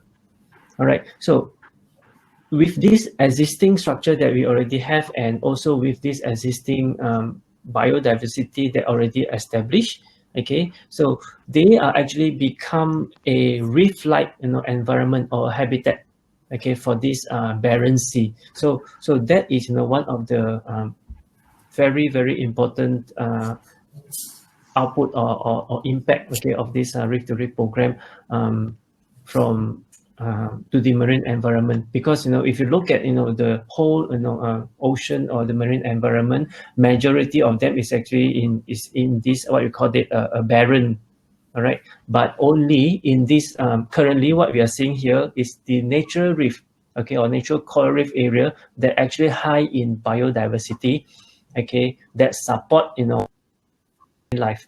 And then this rig to rig program, there are potential, okay, which we already see the evidence, not much in our region, but as you mentioned already, in other countries like the US or the Mexico, we already seeing a solid evidence of high biodiversity that established, okay, with this existing rig, which if we continue, okay, to leave it there, okay, rig to rig program in situ, then this structure, okay, can serve as a natural reef like habitat, okay. And related to that, all right, we also know that the other impact, okay, or the other positive side that we are seeing, okay, from this rig to rig program is actually to become a kind of like marine reserve area. Okay, so why I'm talking about marine reserve area over here, okay, because currently most of under this control of this rig platform area, so there's no fishing is allowed. All right, so it's kind of like enclosed as a marine protected area. So any fisheries or fishes that in the area, okay, they are like protected. And then with this increase of fishery stock within that platform area, then you have this spillover effect, all right, to the rest of the area that outside of this protection zone. So basically they are like now currently like a marine park area already. Okay. Yeah. So I think one way to conclude that is that the existing structure of our oil and gas asset has become the substrate. Naturally has become the substrate for the reefing. Yes, I think from the evidence that we are seeing for now, yes, because when we look at the videos and the surveys, we are seeing coral, different type of benthic animals that actually established on the current rig structure. Yeah. Yeah. Okay. Yep. Okay. Good to know that, Dr. James. Okay, thank you. Okay, for Dr. Ahmad, in one of the PETRONAS reefing project with Jabatan Perikanan, I think it's Kapal near Pulau Kapas, the population of fish has significantly increased by few metric ton since its inception. So how about the second structure that we put? Do you see similar pattern? And what do you think has caused this increase in population? And what are how do we consider that the reef program is successful, or is it not? Dr. Ahmad? Thank you, Puan Syafiqah, and also panelists. Assalamualaikum and very good morning. First of all, I would like to thank PETRONAS for inviting me as one of panel for this session. Before I answer your question, I would like to provide brief background and objective of deployment of RIF in Malaysia, including R2R. Research and development of artificial reef in Malaysia began in 1975, based on research findings using trawl nets at coastal fisheries resources in the east and west coast of peninsular Malaysia were in continuous decline. The decrease in average catch rate from 167 kg per hour in 1965 to only 92 kg per hour in 1974. This is a decline about 55%, was an indication of a serious depletion in coastal fisheries resources. So, construction and deployment of artificial reef was one of the management measures taken by the Department of Fisheries Malaysia. And the deployment of artificial reef also would serve as a hindrance to trawlers in traditional fishing area. Traditional fishing areas known as Zone A, located within 5 nautical miles from coastline. And the result of the artificial reef deployment was a reduction in conflict between traditional fishers and trawlers. So between 2006 to 2020, more than 250 new sites of artificial reef were established by the Department of Fisheries Malaysia. Mostly we use concrete artificial reef, confiscated fishing vessels, steel, near Pulau Kapas. For Pulau Kapas, R2R established in 2017. So, as mentioned by Puan Syafiqah earlier,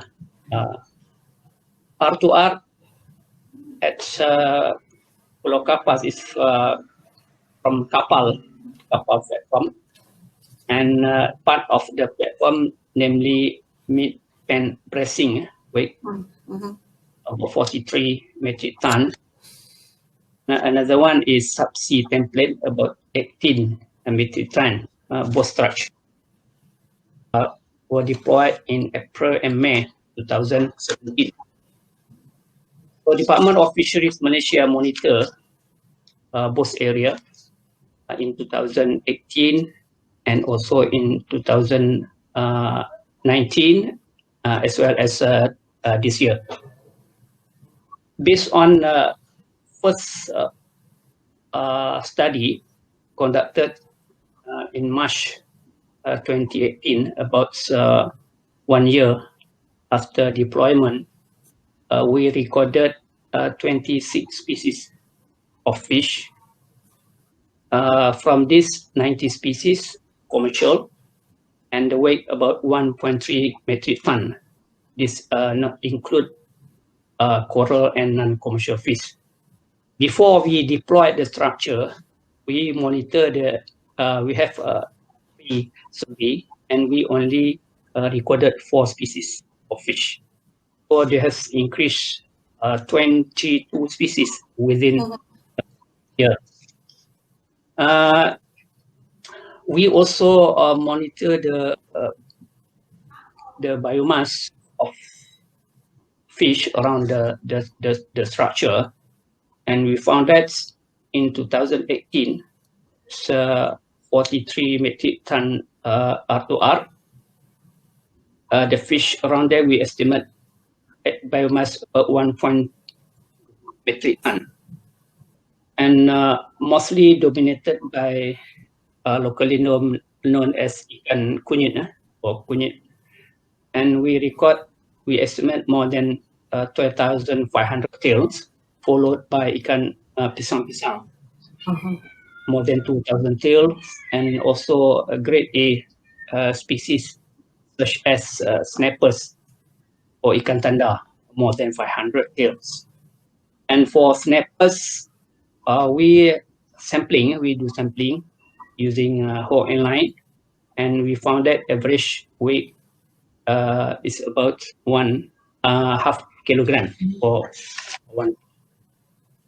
Then in 2019, we will monitor the same place, and we found that they have heavy fishing activity by local fishers. We found drift net around the structure, also fish trap. We found bubu, also FAD. They set very close to the structure. However, the fish, the biomass of fish is still higher. During this time, we monitor in October 2019, before monsoon season started. We record 25 species, 16 of them is coral, 16 commercial species, and 9 is coral species. And we estimate biomass about 1 ton. And the dominant species also same as the previous year, dominated by ikan kunyit, pisang, and also snappers. So for the smaller structure, for ikan 10 metric ton structure, we monitor in March 2018, also recorded 13 species of fish, because the structure is smaller compared with the previous one. And ikan kunyit about 3,300 tails, pisang-pisang about 500, and also snappers about 200. So based on this information, we found that its bigger structure is better for aggregating fish. In future, we should look for bigger structure for construction of the ark. So another one, we also monitor in 2019, also at the 18 metric ton structure. We recorded 14 species and same pattern, but during this time, we record higher number of kunyit and also ikan pisang. So you asked about the comparison with other artificial reef. In 2019, we monitor 10 artificial reef sites in the east coast of Peninsular Malaysia. 2 reef near Pulau Kapas. Others concrete artificial reef in Kelantan, in Terengganu, in Pahang, in Johor, and also confiscated fishing vessel, Kelantan, and also in Terengganu. We found that confiscated fishing vessel, but the structure is very, very big compared with R2R, and the area cover also very, very huge. 18 confiscated fishing vessel, area covered 14,700 meters square, compared to R2R Pulau Kapas for 43 metric ton, area cover only 370 meters square, and also R2R 18 metric ton, only 72 meters square. So it means that if we deploy more module in the large area, we can aggregate the structure will aggregate faster. So we found that within 3 months, the aggregation of fish around the confiscated fishing vessel is higher than others. because the structure is 18 module compared with only one for up to 43 metric ton, and another one 18 metric ton, also only one. So it means that if we want to increase biodiversity of fish around the area, we should the first one increase number of the module, and also increase size of the structure, as well as need to cover huge area. Alright. And Okay. that one is for first round. Okay, thank you, Dr. Ahmad. I think with Dr. Ahmad, we can go on and talk again and again about reefing, about fish population, and so on. So I'd like to move to Dr. Siti. In your involvement with the marine biological assessment at the subsea wellhead with Shell, I think, maybe you want to briefly explain on what are the on your parts in doing the assessment, and I'd like to know more on the consideration of marine life assessment and elements that we need to monitor prior to the decom and abandonment activity itself, and after the activity. Dr. Siti? Alamak, tak dengar Dr. Siti. Okay. Okay. So thank you Puan Siti Shafika, and also thank you to the organizer for inviting me to be the panelist of this event. Okay, I'm going to go straight forward to the point. I was involved in the marine life assessment in Sarawak waters. So what are the considerations that we need to do in this kind of assessment? So first we have to know what are being assessed. Okay, so in my experience, so based on the video footage supplied to me, I only can assess the fishes and the non-fishes. Okay, so we record what are the species composition available. Okay, or if we cannot get the species, at least the family. Alright, since the footage of the video sometimes is quite blur and turbid water, because the water is quite deep, up to nearly 100 meters, 80 meters, and very dark. And we estimate the abundance, how much fish that we can see in one frame of the video. This again subjective, because it depends on the distance between the camera and the structures, right? The ROV movement. Okay, so I also identify what are the commercial species among the fishes that is playing around the subsea structures, whether they are commercial as food fish or ornamental fish. And I also observe on the reef forming species, for example, the barnacle, oysters, or other invertebrates.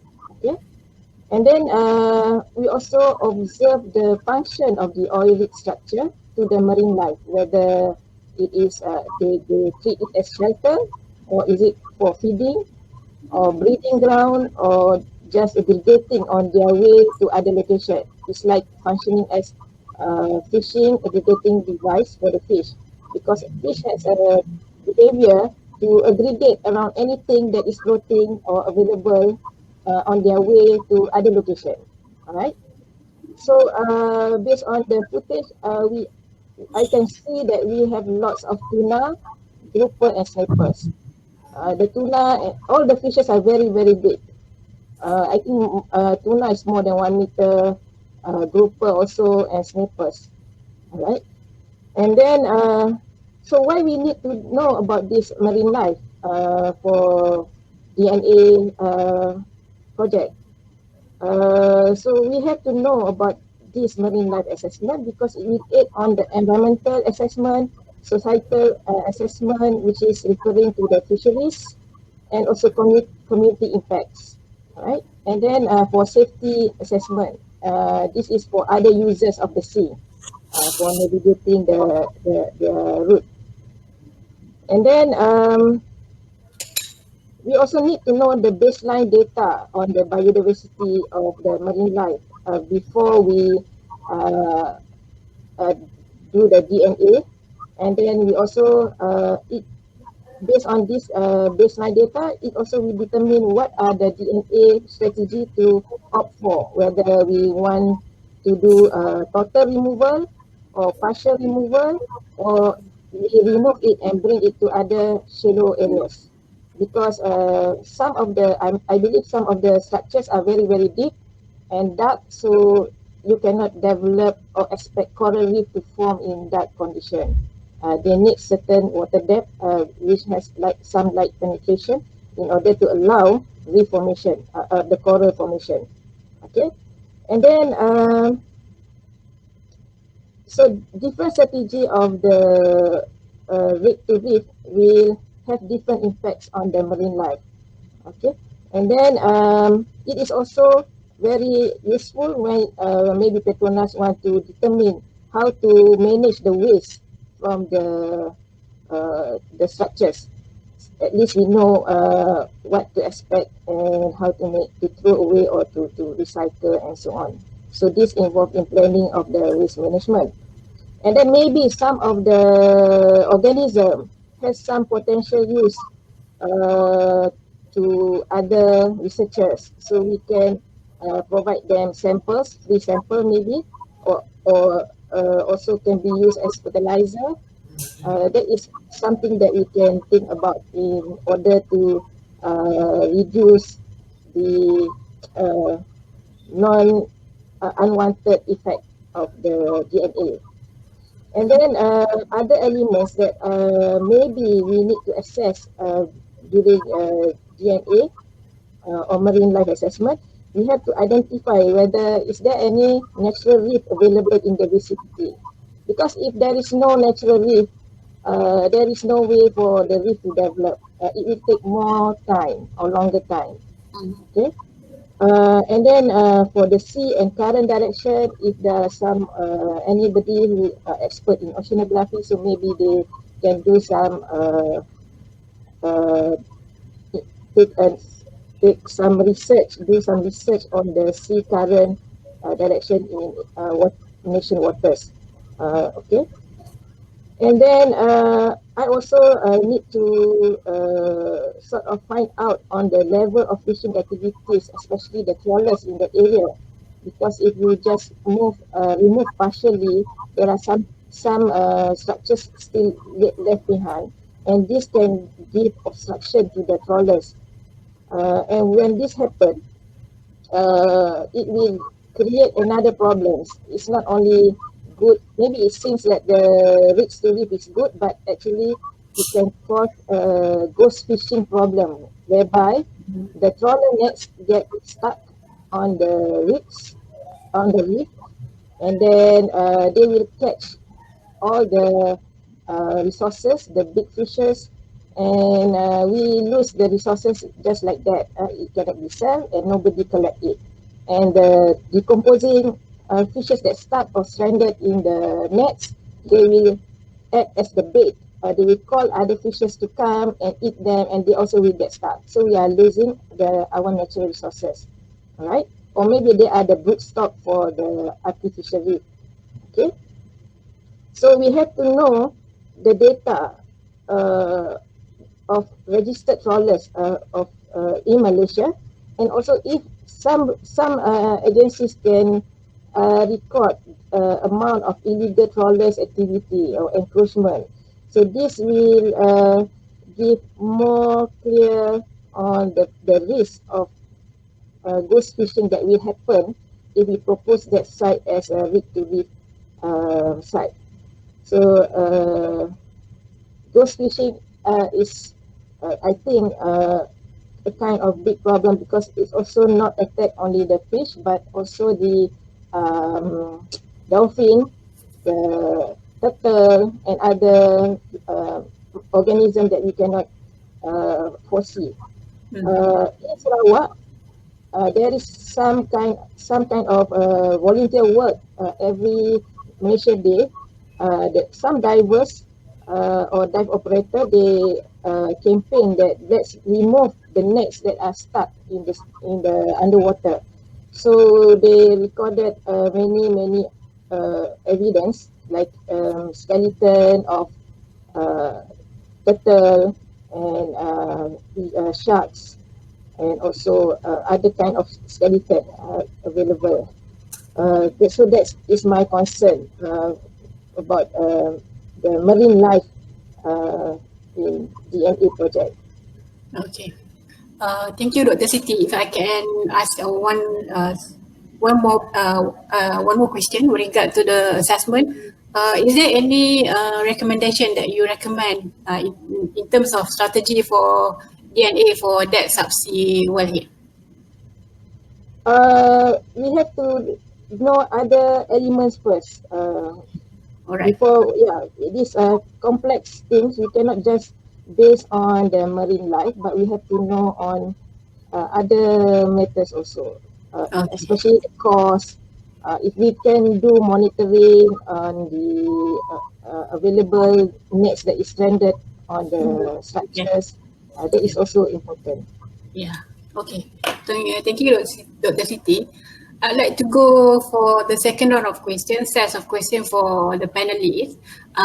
Maybe we can limit each person 3 minutes and then we want to reserve around 4 to 5 minutes for Q&A later. So coming back to Dr. James, success or failure of Rig to Reef program depends on many factors. So we know that UMT did some studies related to reefing success factors.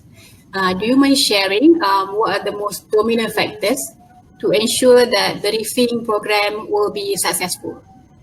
All right, thank you for the questions. Okay, I think if we're talking about the different factors, okay, for this successful of our Rig to Reef program, so there's two main sections. Okay, the first one, we are looking into the environmental factors. I think this is actually echoing what Dr. Siti Ahmad had mentioned just now. Okay, we are looking, the environmental factors including water clarity. Okay, it's talking about sedimentation and turbidity, and then also the depth. Okay, so depth is actually related to the amount of sunlight or penetration. If you look at the current research on this Rig to Reef, even within our region, we can see that the biodiversity of per structure itself different at the different depth. Okay, so we are seeing that at the shallower depth, let's say between 10 to 30 meters, you have a very high in terms of biodiversity on the benthic. Benthic over here means all these animals that actually attach and grow on the structure, and then the diversity actually become less as we go deeper. Okay, and the other thing that go into the environmental factors also include the temperature and also the current. Okay, so like our tropical or natural reef condition, the animal or the benthic animals, they live in they need a certain temperature to live on. Okay, if it's too cold, for example, for the natural hard coral, okay, if it's like below 22 degrees, it's difficult for them to thrive. All right, and then the current also is very important, especially okay for these larvae of these different animals to settle, okay, on a rig structure. So if the current is flowing too fast, for example, okay, so the ability for this larvae to actually settle on the structure is actually very low. Okay, so that is actually a factor also governing the successful of this Rig to Reef program. All right, and then if you go back to the biological factor, okay, I think when we talk about fish, and the numbers of yield of the fish, but one thing that we must also remember, so fish, they can move around, okay, but we also need to look at the benthic community that like the coral, the soft and hard coral, the sponges, and the bivalve, and also, so they are the one, okay, that actually form the habitat like the natural reef habitat. All right, so you must first have these the forming of this natural habitat like condition on this reef structure, then only they can serve as a habitat for this bigger fish population. Okay, so that the few dominant governing factor to ensure the successful of our reef-to-reef programs. Yeah, I think I heard in terms of environmental factors and biological factors. Yes, correct. Okay, all right, Dr. Ahmad. Before we reef any structures from the oil and gas, from the rig, let's say, is there any deployment criteria by Jabatan Perikanan in terms of is there any site survey done prior to kita deploy the structures? Terima kasih Puan. Many criteria need to look for the success of the reef project.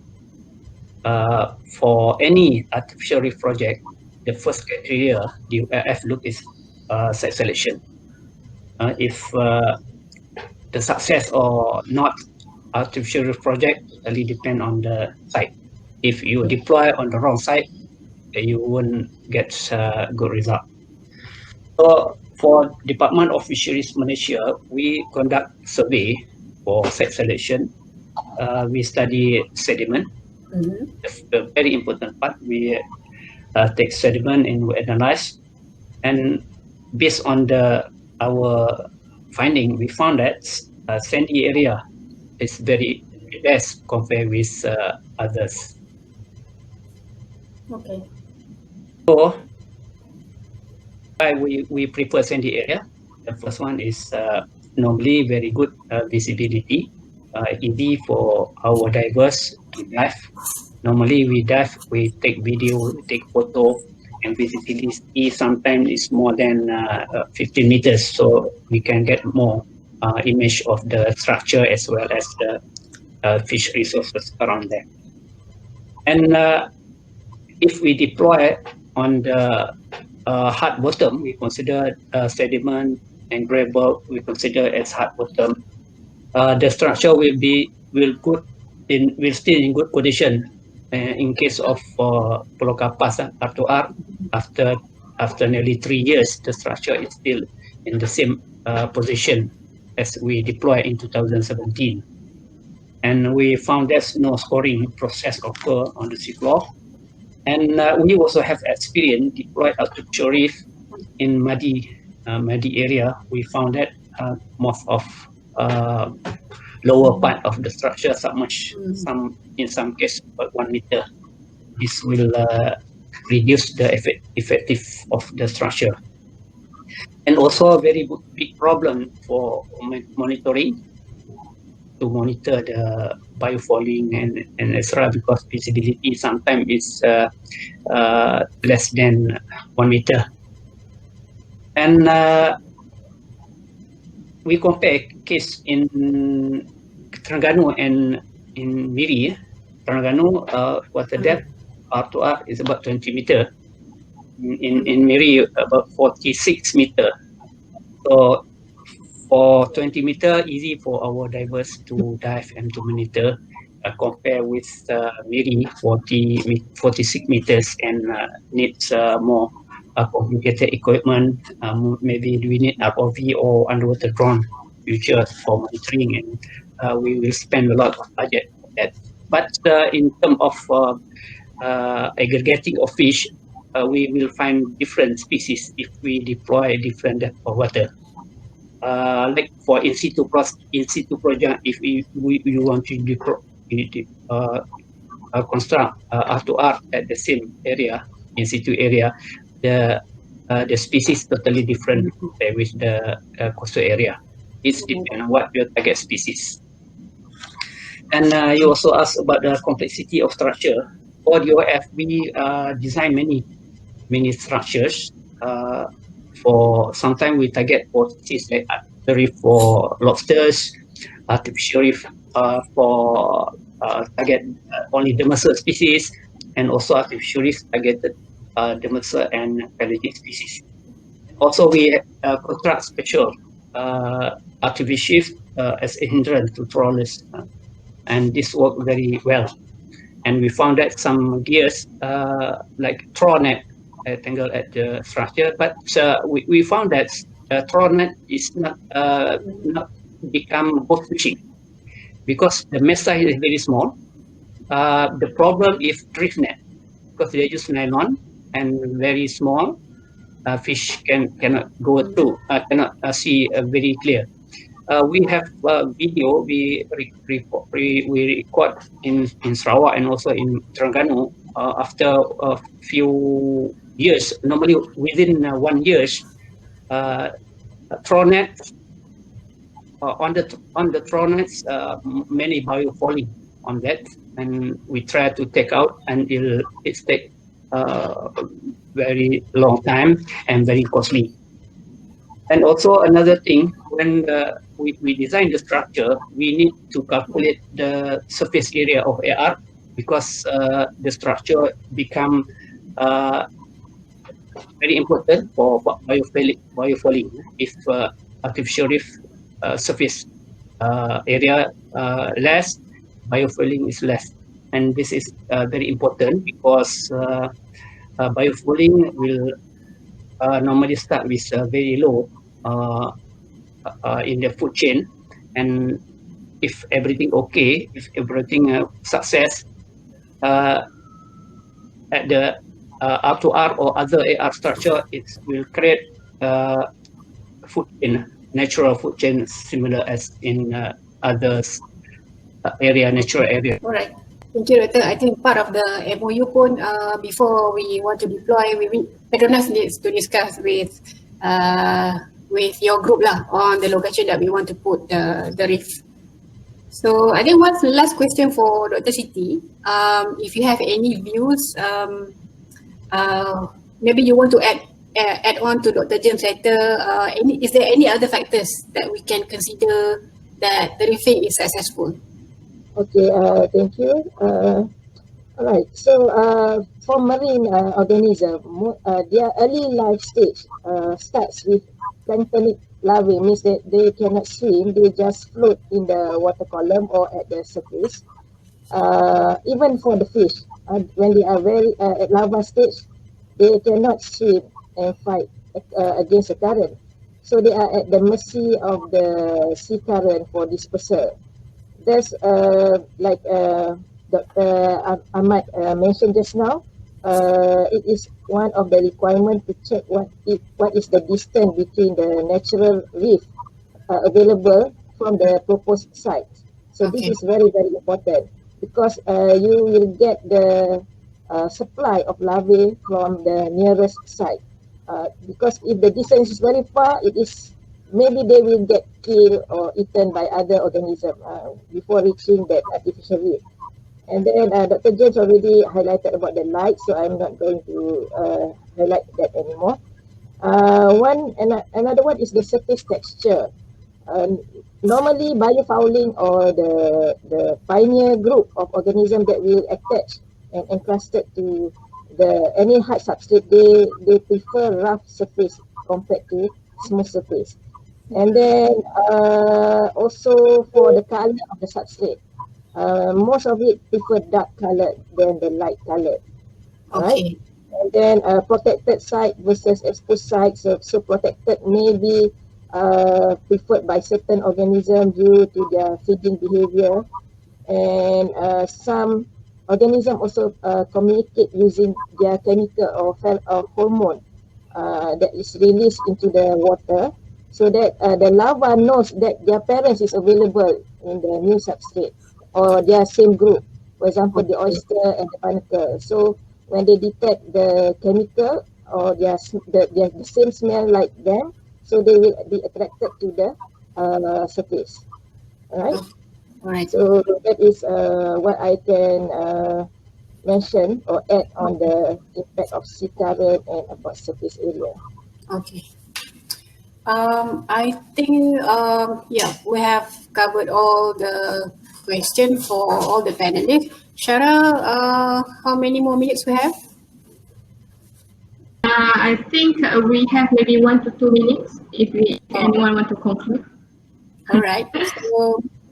So For myself, what I can conclude from my personal view today is that before PETRONAS or any other oil and gas industry, before we can actually deploy any reefing program, it is very essential to have collaboration with academia and of course Jabatan Perikanan in terms of scientific studies, what to consider, location to put.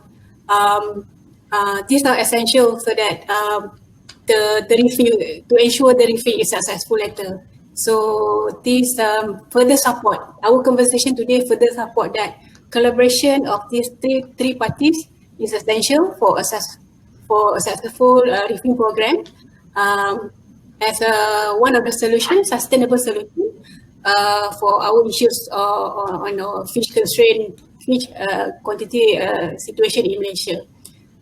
Before I end, I would like to invite maybe all of the panelists, if you have any last word to say, we can start with Dr. James. All right. Thank you. I think if my take-home message over here, okay, for whoever they're involved in decommissioning and also the R2R program, is now we're talking a lot on this preparation for the decommissioning and also this regulatory program. Okay, but to make sure that the whole program can be sustainable, we also need to look into the monitoring after the decommissioning to make sure that if we have any strategy, it should be an adaptive strategy. Okay, and then most of these R2R program have to be evaluated on a case-to-case basis. So monitoring after that and basis. So I think that is my message. Okay, Dr. Ahmad. Thank you, Dr. James. Thank you, Puan Syarafina. I hope this project will be successful. And since I will retire next year, so new takers will take care of this project, and we hope that everything will go smoothly. And James says that monitoring is very important, and now we use national budget, very limited budget, to monitor the project, not only R2R near Pulau Kapas. And normally 1 year we or less artificial reef in Peninsular Malaysia. All figures are more than 250. So that's we need collaboration with university. So far we work very close with INOS, with Prof and the team, and we get very good result in terms of scientific information, as well as they also conduct oceanography study and so on. Thank you so much. Thank you, Dr. Ahmad. Although you are retiring, I think you have established a very solid foundation for reefing program in Malaysia. For us. Thank you. Dr. Siti, your last words. Okay, thank you, Puan Syarafina. So my take-home message is that same with all the two panelists, that monitoring is very important, and we should not be so happy with the trend of high fish landings, because RTR maybe can cause overfishing in future, because in short term, yes, you can catch lots of fish because the fish are very happy to swim around, so and the fishermen also are very happy to catch them. But you have also to monitor the size or the age of the fish. Maybe you have lots of young fishes instead of adult fishes. I mean, you are catching small or early life stage of the adult fish, right? So if you catch all the young adult fish, then there will be no more new recruitment to the population. So it has been recorded in tuna declination catch in certain countries. At first they get a huge increase in the fish landing, after that they drop. So that is something to be cautioned about regarding this project. All right. Thank you, Dr. Siti. I think it's a very good point. We actually have a third set of cycle of question with regard to monitoring, but time did not permit us. But I think the key word here is balance, kan, Dr. Siti? Yes. Yes, okay. I think Syara, that's all. Sorry, cannot take any question, but if there is any question to any specific panelist, I think we can share with the panelists later and we answer later. So I return the session to you, Syara. Okay, thank you. Thank you, Puan Syafiqah, Dr. Ahmad, Dr. James and Dr. Siti Akmal for a very great sharing. It is indeed a great opportunity to have expert panelists in the area of marine science and environment to share their valuable knowledge. With that, our panel session has come to an end. Okay, Assalamualaikum warahmatullahi wabarakatuh. Good afternoon, ladies and gentlemen. Welcome to our technical paper presentation event as a part of Industry Meets Academia event, where key papers are presented and discussed from industrial and academic. My name is Anas Khalid Ali bin Sheikh, a civil engineer in Offshore Engineering Center, and I will be your MC for today. On behalf of the organizing committee, we are delighted to have you. Brought to you by PETRONAS, PD&T, and University of Technology PETRONAS Research and Innovation. The technical paper presentation focus will be on the decommissioning and abandonment by reefing of oil and gas platforms, rigs to reef, as discussed by experienced academicians with vast technical and non-technical expertise in the decommissioning sector.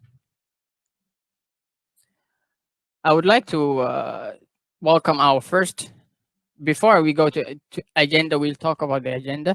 We will have a 5-minute introduction, and we will be going with the first technical paper, the second technical paper, and then we will be having an ergonomic break. Afterwards, last technical presentation by Dr. Sean, and as last but not least, a summary of research list consolidation of the event. And hopefully, finally, we end at 4 p.m. Without further ado, I would like to introduce our first paper with the speakers. The paper titled Safe and Sustainable Decommissioning of Offshore Structures, taking into consideration the peculiarities of Asian and South Asia regions. Our speakers are Dr. Hu Ting Li and Dr. Henry Hui Xiang Kang. Let me introduce them very briefly, starting with Dr. Henry. Dr. Henry, known as Dr. Henry, is a director of the Marine Technology Center at University of Technology University of Technology Malaysia, UTM. He is also an associate member of the Royal Institution of Naval Architects in the United Kingdom, a member of the International Association of Offshore Engineers in the United States, and a member of Society of Floating Solutions in Singapore. He has published over 70 international journal and conference papers. He is an international advisory editorial board member of the Journal of Ocean Engineering and Technology by the Korean Society of Ocean Engineers. He is also a scientific committee member in the International Conference on Sustainable Energy. As an ocean engineering specialist in Malaysia, he served as Deep Water Cluster member in the Malaysian Petroleum Research Cooperation in 2017. He has been involved in numerous international projects in ocean renewable energy mapping, maritime, structural reliability, engineering, and offshore decommissioning. In 2019, he was awarded as a visiting scholar in Instituto Superior Técnico, the University of Lisbon, under the European Union funded Horizon 2020 project. His research interests are floating systems for the offshore decommissioning, marine aquaculture, and ocean engineering. He is certified professional trainer in Malaysia. Please welcome Dr. Kang Hui Xiang. Okay. Good afternoon. Good afternoon, Doctor. Okay. Go ahead. Okay. Yes. All right. Good afternoon. Good afternoon. I'm Dr. Henry Kang. So this is my great pleasure to have the sharing sessions together with all of you online.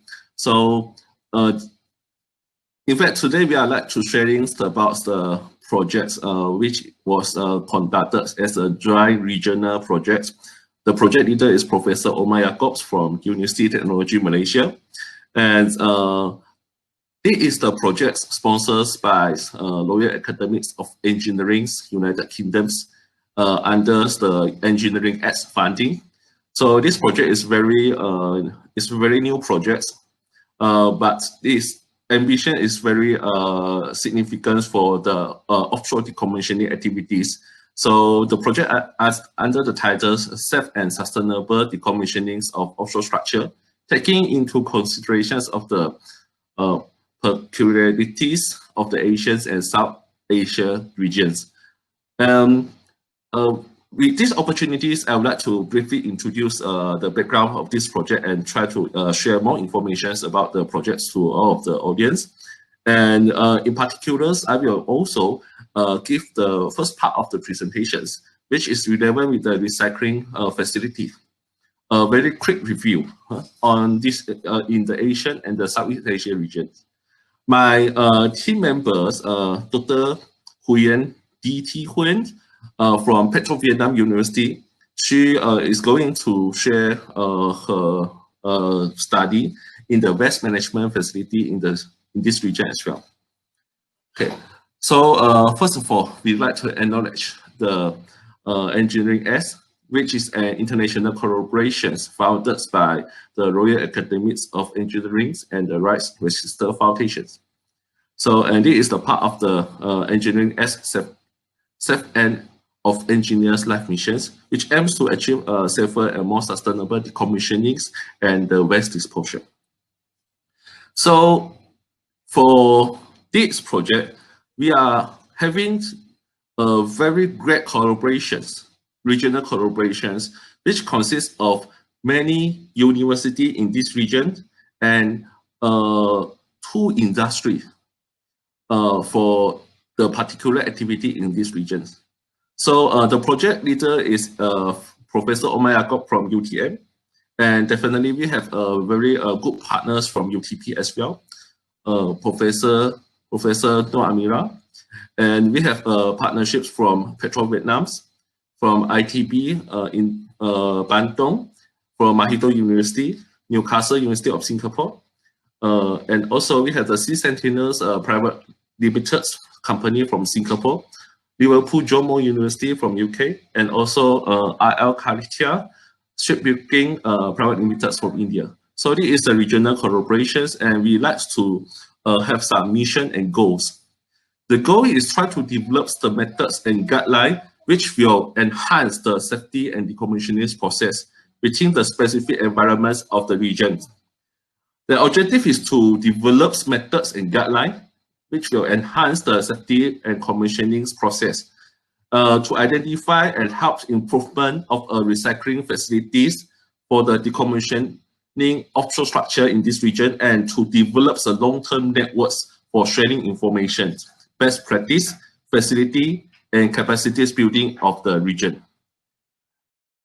We have expect some outcomes and the impacts, which is we're looking forward for safer decommissioning of the offshore structure in this region, availability of safe, green, and sustainable recycling facility in this region as well, cost-effective and reductions of the greenhouse gas by limiting the needs of transport decommissioned structures from these regions to another regions.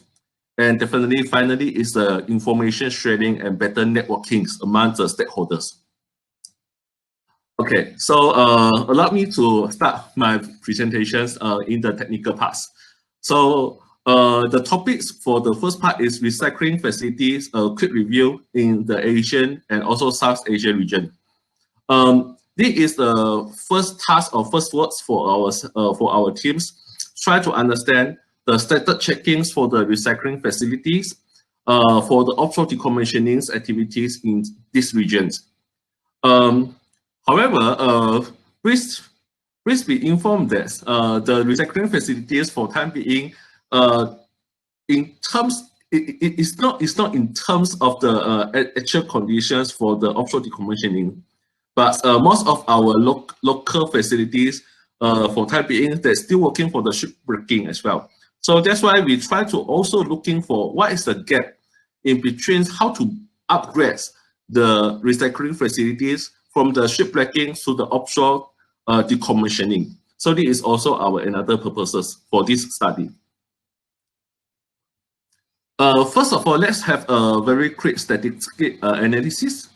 So from here we can see the ship breakings locations according to the gross tonnage percentage in 2019.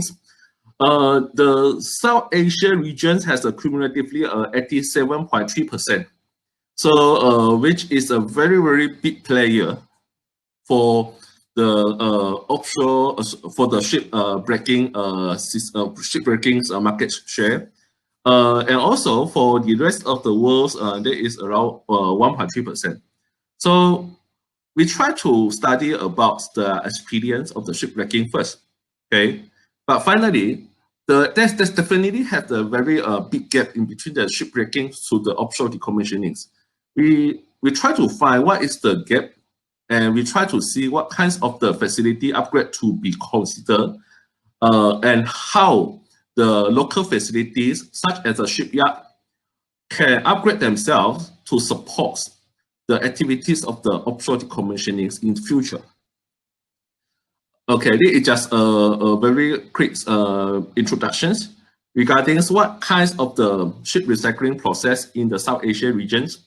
So for example, we can see from here, when the ships receive from the ship owner, so they have processed with the inspection, preparation, and certifications. Then we go to the plating, running and cleaning as well. So this is a very important process because they want to clean out the oil structure and recovers the unused and partially spent materials, which is types of the sorting, collection and disposals of the birch water and also set waste. Then after the pre-preparations, they need to obtain the certificates first in here, okay? Then they also need to do the disposals of the isolating materials, go to cutting into the slides and transport to the workspace, segregations, grading, and so on. Then finally, they try to send such materials back to the scratch market. Okay, so we know that the ship recycling facility in South Asia, they have some regulations. So the regulation normally is come from the national regulations, but some of the national regulations, they also try to follow some international convention as well. So we are not going to have a very detailed study about this part yet, but just for our informations, the regulations will be important guidelines for one country in order to ensure the ship recycling and also offshore structure recycling in future to be implemented according to the law and under the safe condition. Back to our Asian regions. So for Asian region, we found that in this region, we have a lot of the shipyard. And the shipyard has a very good facilities for us, so that we have a very good ability for the shipbuildings and also offshore structure buildings. But they still have some difference between the offshore structure buildings and the shipbuildings. For example, in the offshore structure buildings, we need to make sure the condition is that means the space is large support for the offshore structures construction. Okay, but for this case, for the offshore decommissioning, we also need to add in the zone F as well, which is the specific area, specifically for the waste disposal. The waste disposal including is that they have any hazardous bacteria or so on and so forth. So normally for this picture, we can understand that from the normal shipyard, bigger shipyards in Southeast Asia regions, we only have from zone A to zone E, A, B, C, D, E. So we try to understand if this is possible, we try to add the zone F into the system so that it can help the Southeast Asia regions to have a better capabilities for the offshore decommissioning facility. So we try to do some analysis and understanding to identify what kinds of the zone F facility we need to take into the consideration. So such as the online transportation facility and also waste handling So we go to do a very quick analysis for the Zone F. So as you can see that the Zone F, they have a specification such as the online transportation facility. We also need to consider the distance from the from the location to the waste management center, and also distance to the landfill. I believe that zone relevant with the landfill and also waste management centers, later Hu Yan in her part will try to give more explanation. Okay, I think this is the last part for the part A. We try to do some quick analysis for local shipyard, and we try to define and identify the zone for the shipyard. For typically reasons, the yard right now have from zone A to zone E, which is the typical shipyard zone layout. But in future, if, for example, if you want to make sure such a shipyard has the abilities for the offshore decommissioning activities readiness, we also need to add in zone F into the yard. However, the yard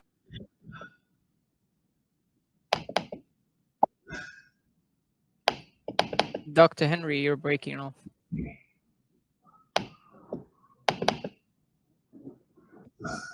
Already have a very good layout. We will try to integrate the optimization and the facility into the into our virtual analysis. Okay, this is the part A. So for the presentation today, I try to hand over to the manager, and later on, I believe Dr. Hu Yan will give the second part of the presentation. Yes, please. Thank you so much, Dr. Henry. Thank you so much. I will go to the next part. I will introduce Dr. Hu Yan T. Ladies and gentlemen, please welcome Dr. Hu Yan T. She is a lecturer at Petro Vietnam University. She obtained her PhD degree in mine restoration from University of Dundee, United Kingdom in 2018. She is currently teaching well abandonment, sustainable energy, and HSE in petroleum industry. Her areas of research interest include oil and gas decommissioning, mine restoration, HSE in petroleum and extractive industries, sustainable energy, biodiversity protection, and enhancement. Currently, she is actively involved in research projects, being a scope leader and a co-team leader for PVU for projects such as safe and sustainable decommissioning of offshore structures, taking into consideration the peculiarities of Asian and South Asia regions. Please welcome with me Dr. Hu Yan T. Lee.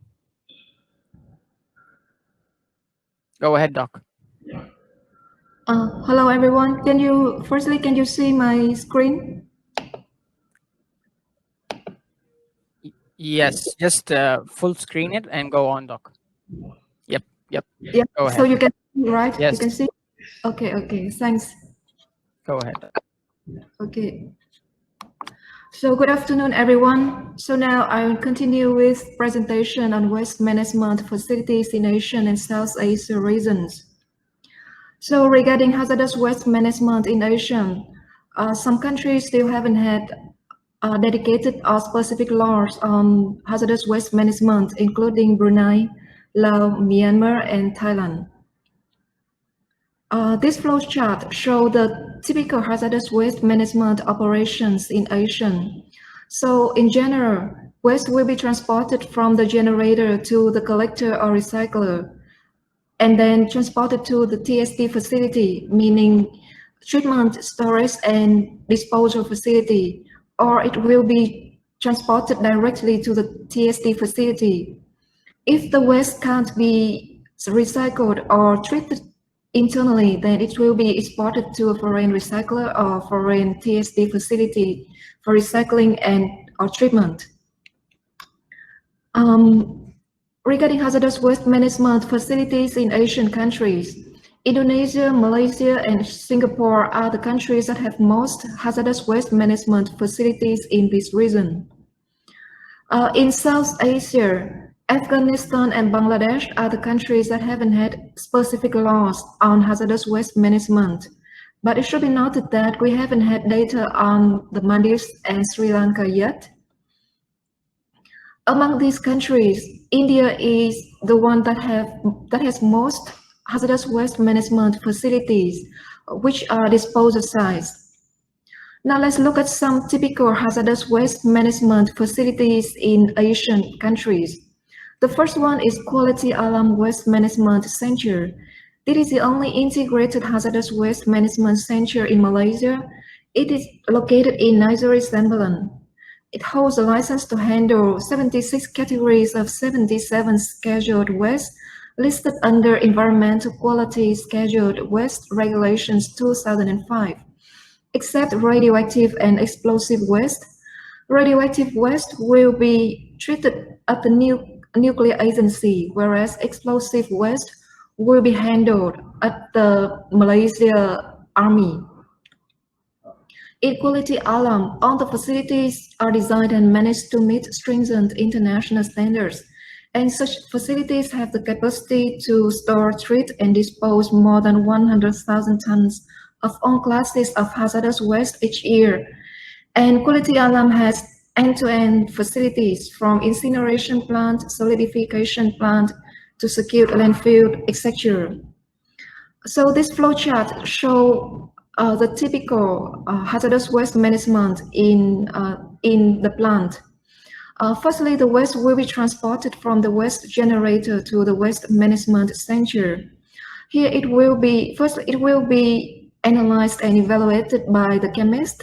Then it will be ready for treatment or disposal. The incineration plant will treat organic waste such as mineral oil waste and waste solvents.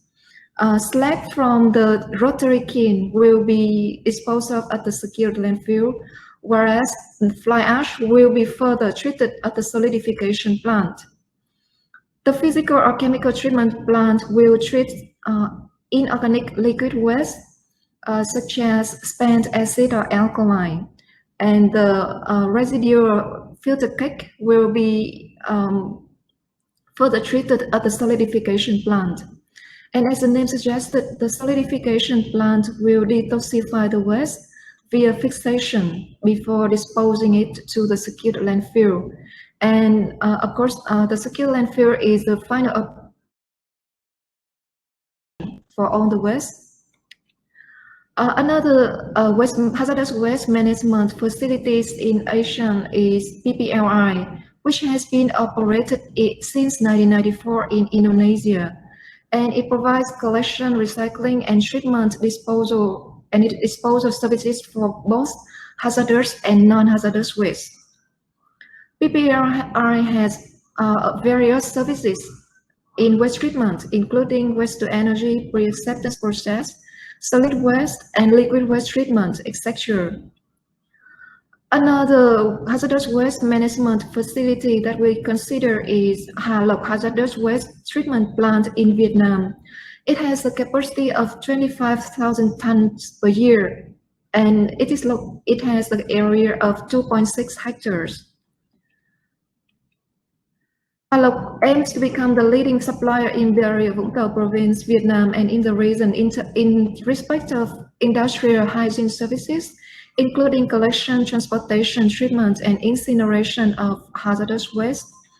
And it has more than 40 specialized vehicles for transporting hazardous waste within Vietnam, and a treating and recycling systems for many kinds of hazardous waste. It is allowed to collect, transport, and treat more than 350 tons of hazardous waste under Vietnam's laws. Now we are going to compare some of the facilities in these plants. The first one is incinerators. In Quality Alam, they have an incineration plant which can treat scheduled organic waste as mentioned earlier. It includes a rotary kiln as a primary combustion chamber operating at a temperature of up to 1000 degrees Celsius, and a secondary combustion chamber operating at a temperature of more than 1000 degrees Celsius to ensure entire combustion, followed by a heat recovery system and an extensive multi-stage flue gas treatment system. PPLI is constructing an incinerator, and it is expected to operate in 2021. And this is a vertical stocker type. Therefore, it can decrease carbon dioxide emissions dramatically during the incineration process in compared to conventional incinerators. In Halok, they have two incinerators. One has a capacity of 500 kilograms per hour and the other has the capacity of 1,000 kilograms per hour with a maximum capacity of 36 tons per day. And it can burn lots of types of hazardous waste such as musk, sediments, solvents, sawdust, absorbents, etc. Let's look at solidification systems. Quality Alam has a solidification plant which can treat inorganic waste, typically metal hydroxide slugs containing heavy metals such as lead, arsenic, nickel, zinc, and chromium, which do not fulfill the direct landfill waste acceptance criteria for being disposed directly into the secured landfill. And it solidifies mainly the waste that contain mixtures of contaminants. In Halok, the solidification system has a capacity of 5 cubic meters. And look at this chart, you can see that the ash, slag, and solid waste will be crushed and smashed and then sieved into to separate small sized particles. Then such small sized particles will be mixed with sand, stone, and cement to make bricks. And as you can see, the bricks made were then used to build the wall surrounding the plant. Now let's look at landfills. In PPRI, they are currently constructing a landfill site, which is the only hazardous waste landfill in Indonesia. And this landfill can provide comprehensive waste treatment services such as waste transportation, mixing or conversion to energy, classification, or recycling, etc. In Quality Alam, they currently has a landfill site which has a total capacity of 1.6 million tons, which is adequate for at least 30 years of operation. This landfill site has double liner system and it has been constructed to ensure maximum safety. However, the facility itself sits on solid rock as a geological barrier. And each landfill cell is protected by a meter-thick compacted clay liner and a 2 millimeters HDPE geomembrane to prevent seepage from seepage into the groundwater. Now let's look at waste or recycling systems. Among those plants, only Halok hazardous treatment plant has a waste or recycling system. And this system treats waste lubricants and waste or residue. As a product will be used as fuel oil for the plant's incinerators and ships. Look at this chart. You can see that the waste oil will be pumped into the oil separating chamber. Then it will be burned at the sufficient temperature of between 200 and 300 degrees Celsius to separate clean oil, sediments, or waste residue, and wastewater. The clean oil will be used as a fuel, as I've mentioned earlier, whereas the sediments or waste residue will be burned at the incinerator, and the oil-contaminated water will be further treated at the wastewater treatment system. So that's my presentation about waste management facilities in Asian and South Asia regions. Thank you very much. Thank you so much, Doc. Thank you so much for the wonderful presentation, and Dr. Henry as well. Now we would receive questions on the live Q&A section. You could, attendees can write up their questions. I will give about half a minute. Our next paper would be titled Asset Integrity Assessment of Aging Platforms and Pipelines. The paper is presented by Prof. Zubaida. She is one of our speakers right now. Allow me to give a brief introduction about Prof. Zubaida. Prof. Zubaida binti Ismail is a professor at Department of Civil Engineering, Faculty of Engineering, University of Malaya. She graduated with honors in mathematics and applied mathematics from United States. She went on to do her PhD in civil engineering, structural dynamics at the University of Malaya. Her expertise includes vibration, inverse problem, and structural health monitoring. She is active in research and teaching with more than 80 impactful publications, benefiting the nation. She has supervised master's and PhD candidates in construction management, civil and mechanical engineering to successful completion. She is an associate member of the Institution of Engineers Malaysia IEM, a life member of Fulbright Alumni Association Malaysia and Malaysian Mathematical Society, a member of Technical Committee on Wind Loading for Building Structures. She is currently the head of Research Data Management Unit at Research Management and Innovation Institute and director of Advanced Shock and Vibration Research Group, Faculty of Engineering, University of Malaya. Please welcome Prof. Zubaida binti Ismail. Prof, go ahead. Thank you. Okay, I put up the slide already. We cannot see your slides. Wait, let me do it again. Yep. Okay, application doesn't share. Wait. Can you see? At the moment, no. No? Oh.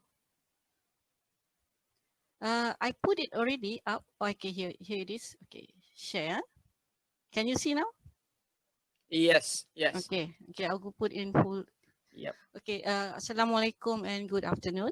Okay, thank you for inviting me or giving me the chance to present our research proposal. Okay, here I'm proposing the asset integrity assessments of aging platforms and pipelines for the decommissioning gap and challenges through the lens of PETRONAS. Okay, as an introduction, we know that decommissioning of an oil platform, okay, has three items. Okay, either we want to leave it in place, we want to remove or sinking the used facilities, or you want to dismantling it, right? Okay, but there are challenges. The challenges comes from sustainable development up to high cost involved. And then for aging asset, okay, the right time, the right model, the right method, and will give the cost efficiency. So I propose a comprehensive structural integrity assessment which comprises of sensors framework, blockchain framework, structural diagnosis framework, and risk assessment framework. Right.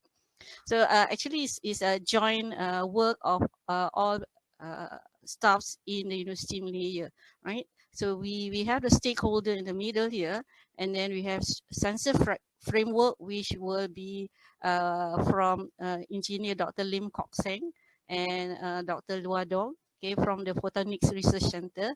And then the blockchain framework will be from myself, Dr. Nisam Godan, and Prof. Dr. Lu Chin Chu Kiong. Okay, we are from Department of Civil Engineering, whereas Prof. Lu will be from the Faculty of Science and Information Technology in UM. And then we have also the structural diagnosis framework, which we have from engineer Dr. Ong Zi Chow, Associate Prof. Dr. Zaina Ibrahim, Dr. Kushin Yi, Miss Yo P.E. and Dr. Huzaifah Hashim from Civil and Mechanical Engineering.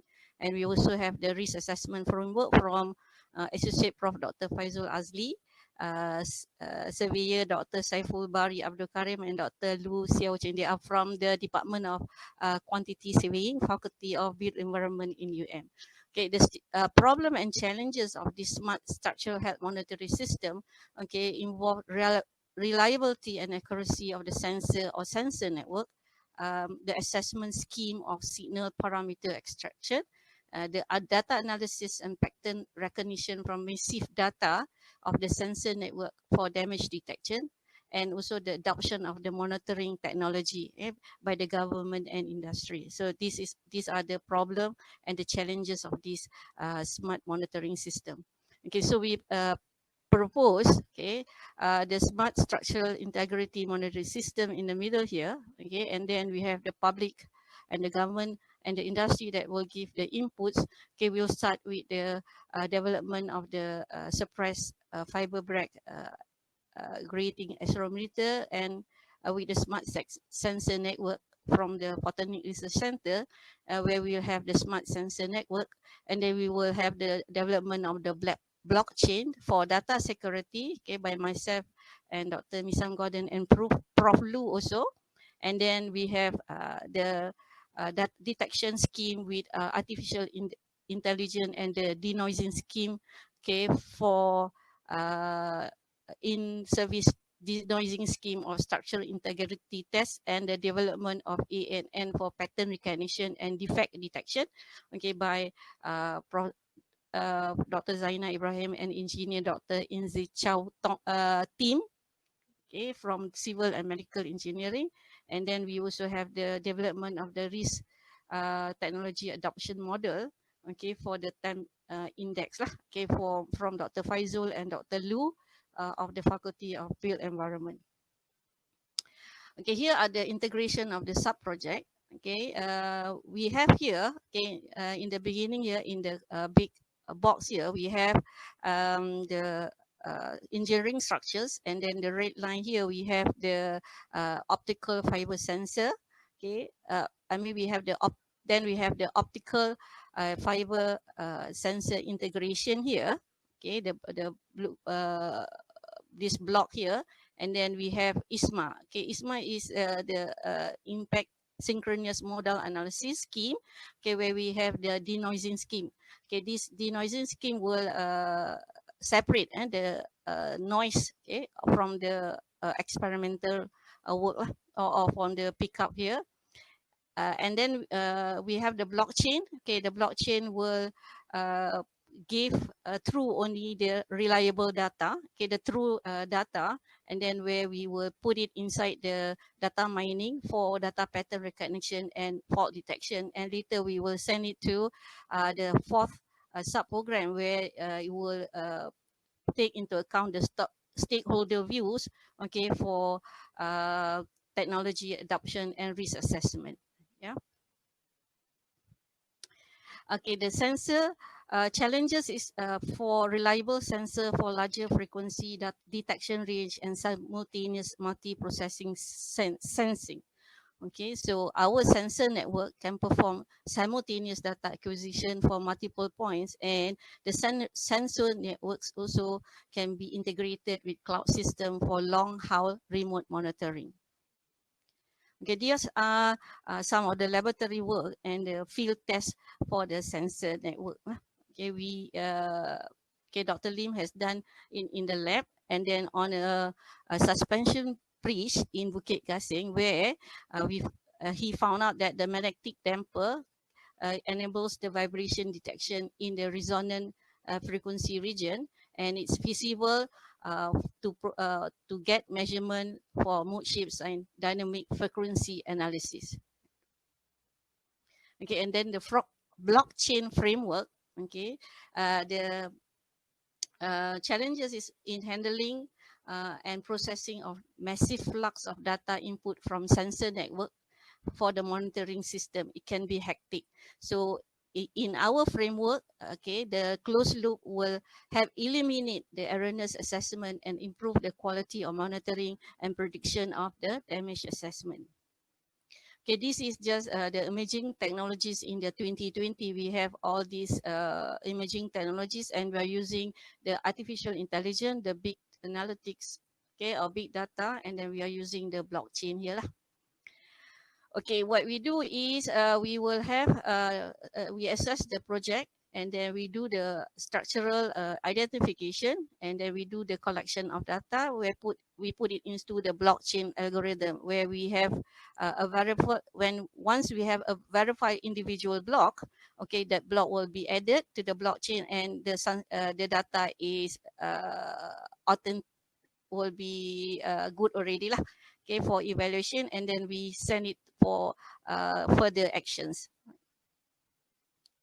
Okay, and in the structural diagnosis framework, okay, the problem is there are an increasing demand of in situ assessment scheme for model analysis in service engineering system without interrupting the operation of the system. So here we have developed here an additional modal analysis, which is called impact synchronous modal analysis, and this ISMA can discriminate between desired signal from the system noise. Okay, and then it will be very good for assessing the structural integrity and damage detection. Okay, we have when Dr. Ong has done this ISMA, he has applied it to industrial application. This is operating machines at high vibration. He has applied it in one of PETRONAS, I think, offshore platform. He managed to we know that noisy data affects accuracy of damage assessment, and this ISMA denoising technique provides static light vibration model data. Okay, and it has been practiced on site here lah. Okay, these are the noisy data, and with denoising we get a better frequency response data for further processing to identify the modal features. Okay, so here is what ISMA does. We have model parameters, and then we have a feature extraction, and then we can do for damage detection, unsupervised AI method, and we can use neural network for detecting damage or assessing the status of the structure. Okay, it will be in real time and it will be practical and applicable on pipelines and platform lah. So we have he has done this on offshore platform here for PETRONAS.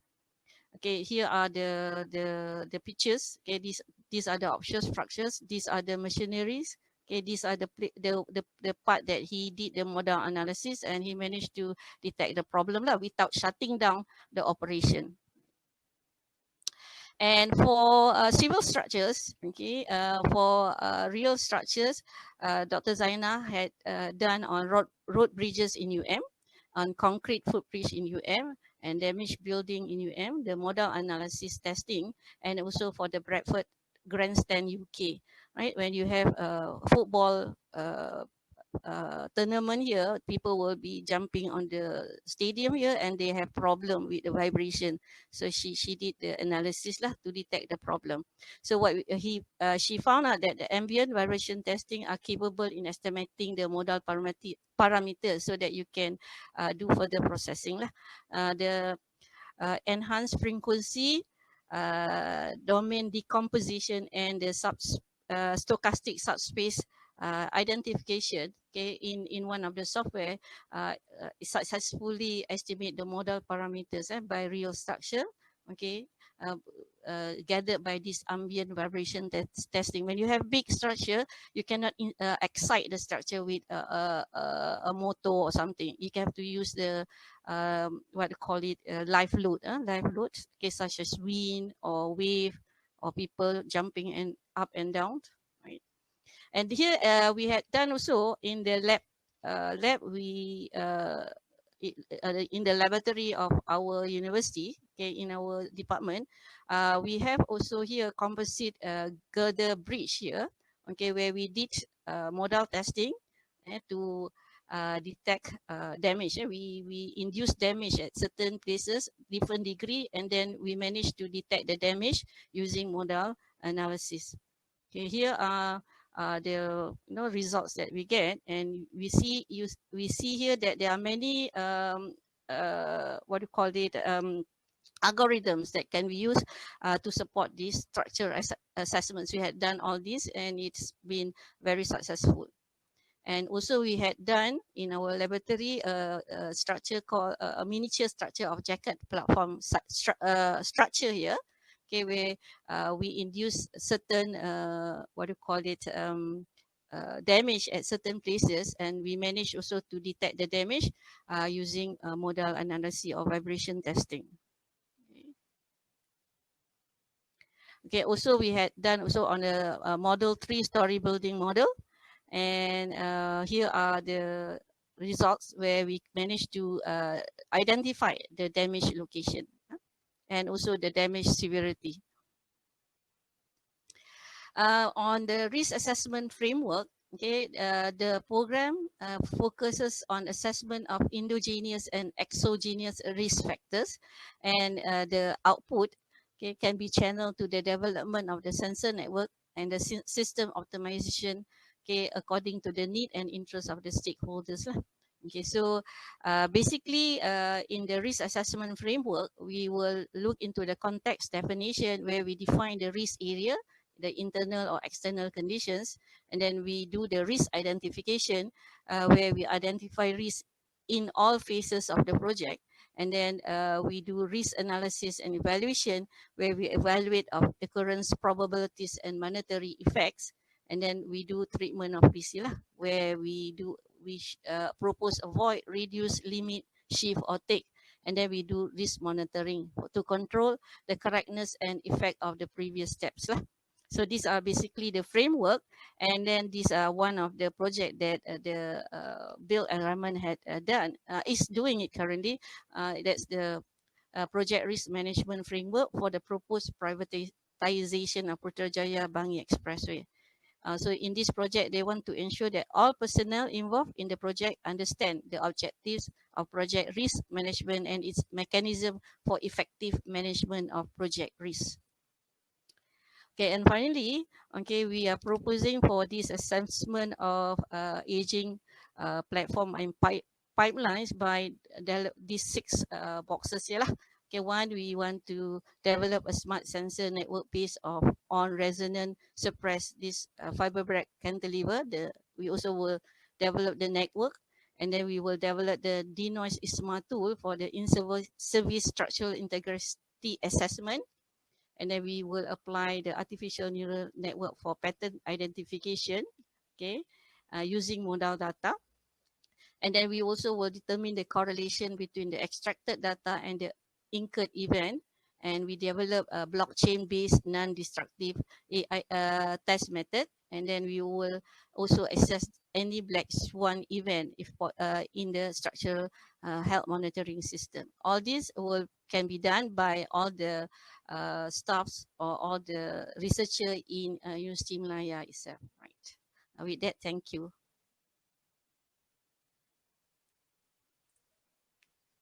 Thank you very much, Prof. Thank you very much for the wonderful presentation. We have one question actually in the Q&A session. Let me just. I hope I can answer because I will try to answer because basically this is a team effort, right? Yep. Answer to your best of your abilities, Prof. Right. The question says, by having the sensors, does it mean we can eliminate the requirement to perform site visit to do platform integrity assessment? Later we can just do remote monitoring because the blockchain will tell you when there's an erroneous data. Then only you have to go and fix it lah. Okay, otherwise you can just do remote monitoring. Okay. Thank you so much, Prof. Another question says, can we apply the same technology to perform monitoring for the platform that has been reefed? Has it been what? Reefed. Reef? Reef. Reef. Yep. Yes. It can be applied to any structure actually. Yeah. Okay. All right. That is great. Thank you so much, Prof. You're welcome. Thank you so much. I think there are no more questions. Okay. So with that, I would like to thank you, Prof, for coming and giving this wonderful presentation. Hopefully we get to see you again in future events, Prof. Okay. Thank you very much. Okay, I will end the presentation, right? Yep. Okay, thank you. Thank you. Have a good day. Thank you, Prof. Thank you. You as well. Our speaker, Dr. Lim Yushan from University of Technology Petronas. Allow me to give a brief introduction for him. The next speaker holds a special place to me. He is my friend, my leader, and one of the brightest minds Malaysia has to offer. He obtained his professional engineer recognition from Malaysia, chartered engineer from UK, initiated a great deal of business opportunities, and managed to successfully turn his master's into a PhD all before reaching the age of 31. Becoming the youngest to be made the head of Offshore Engineering Center and the head of Consulting and Project Delivery Unit in UTP. Our speaker is an engineering practitioner in the areas of offshore engineering with the particular emphasis on metocean, seismic engineering, offshore design, and asset integrity.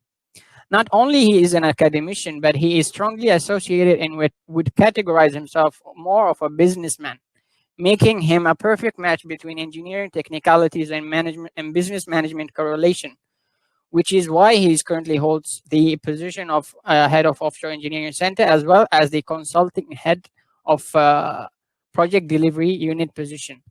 He actively engages with various major oil and gas entities in technology development and specialist consultancy solutions. He also engages in active competency building in offshore engineering industry and has previously engaged in training programs via Malaysian Structural Steel Association and Human Resources Development Fund. He sits as the committee member of the National Offshore Structure Code, Malaysia ISO, and is Chartered Engineer of Energy Institute. Please give a warm welcome to one of the brightest minds in Malaysia. Remember the name, my mentor, IR, Dr. Lim Yu Sean. Here you go, Doc. Over to you.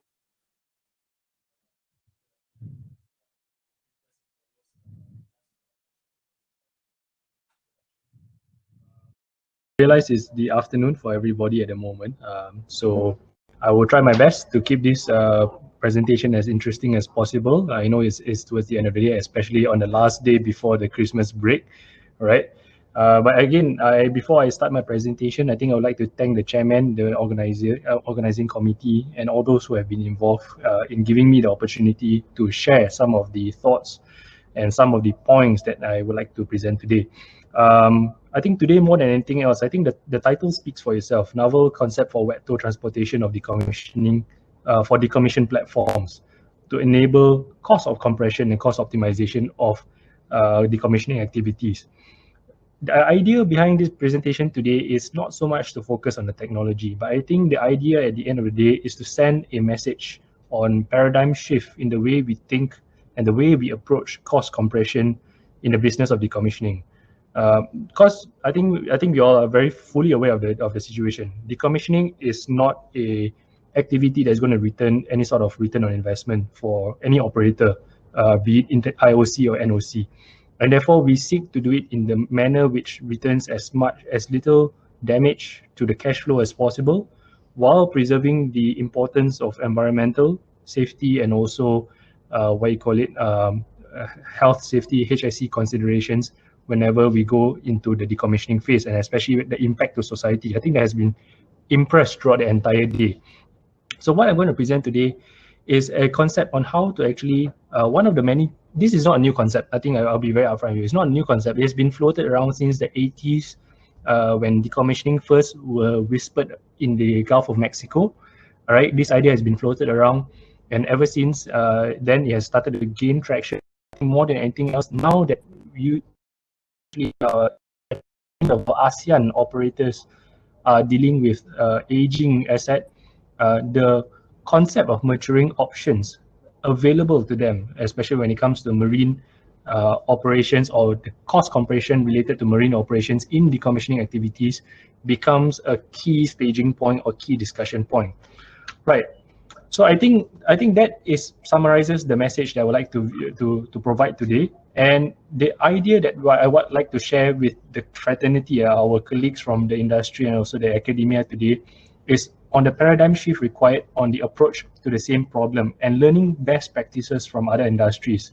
Now, before I start, maybe I just give a quick introduction to those who may or may not be familiar, but I believe those who are in oil and gas could be very familiar, especially in the offshore engineering fraternity.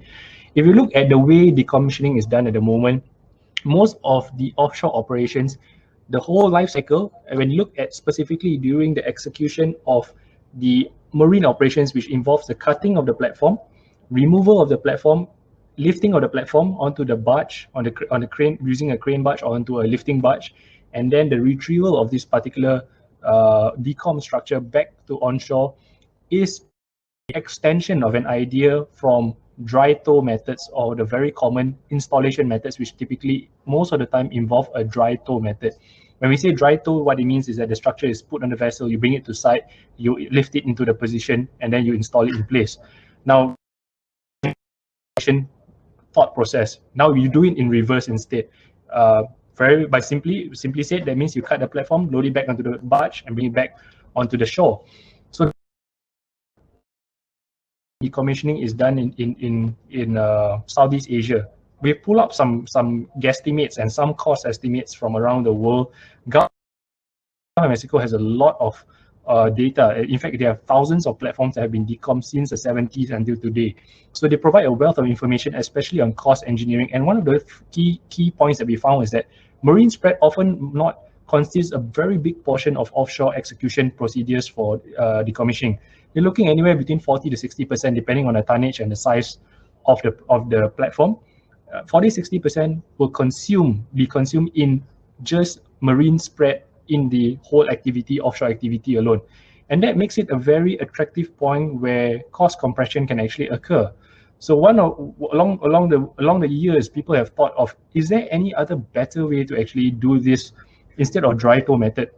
So along the way, we said, you know what, we've been using wet tow for a number of years right now. Why don't we use wet tow methods instead? So essentially what wet tow method is, you rely on the structure's buoyancy out at sea, you tow it to site using simple anchor handling tugs, anchor handling boats, bring it to site, and the structure basically floats and goes along in the ocean body through its own buoyancy. It doesn't require any lifting barge, and it requires minimal lifting procedures required. All he has to do in order to be sighted on condition is to use a method of controlled deballasting to bring down the structure onto the site location.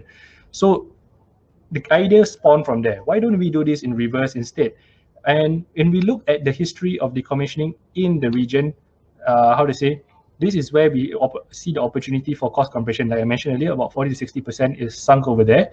And if you look at the current operations of lifting procedures using lifting barges, now there are two sub areas that I would like to. You have small jackets, you have big jackets. I think for the big jackets, if I can go on that first, that's quite obvious. For big jackets, you need heavy lift vessels. Obviously, in Malaysia, we've not had the chance to experience such a situation. But in the North Sea, for example, you could be using large semi-submersible crane vessels or cranes altogether, and this could be very expensive. Decommissioning using large vessels like this are not cheap. Day rates are very expensive, and not only that, even if you have the kind of vessel that can lift it out of the water, the tonnage to lift it out of water, you may face a geometrical issue. In other words, lift it out of the water without in order to obtain a sufficient clearance from the water sea level. And if it cannot clear, the cranes are not tall enough, you have to cut it into sections. And that consumes cost, it consumes time. So large jacket structures are largely exposed to the risk of having to have multiple cuts, more time, more money offshore. You know how the story goes from there.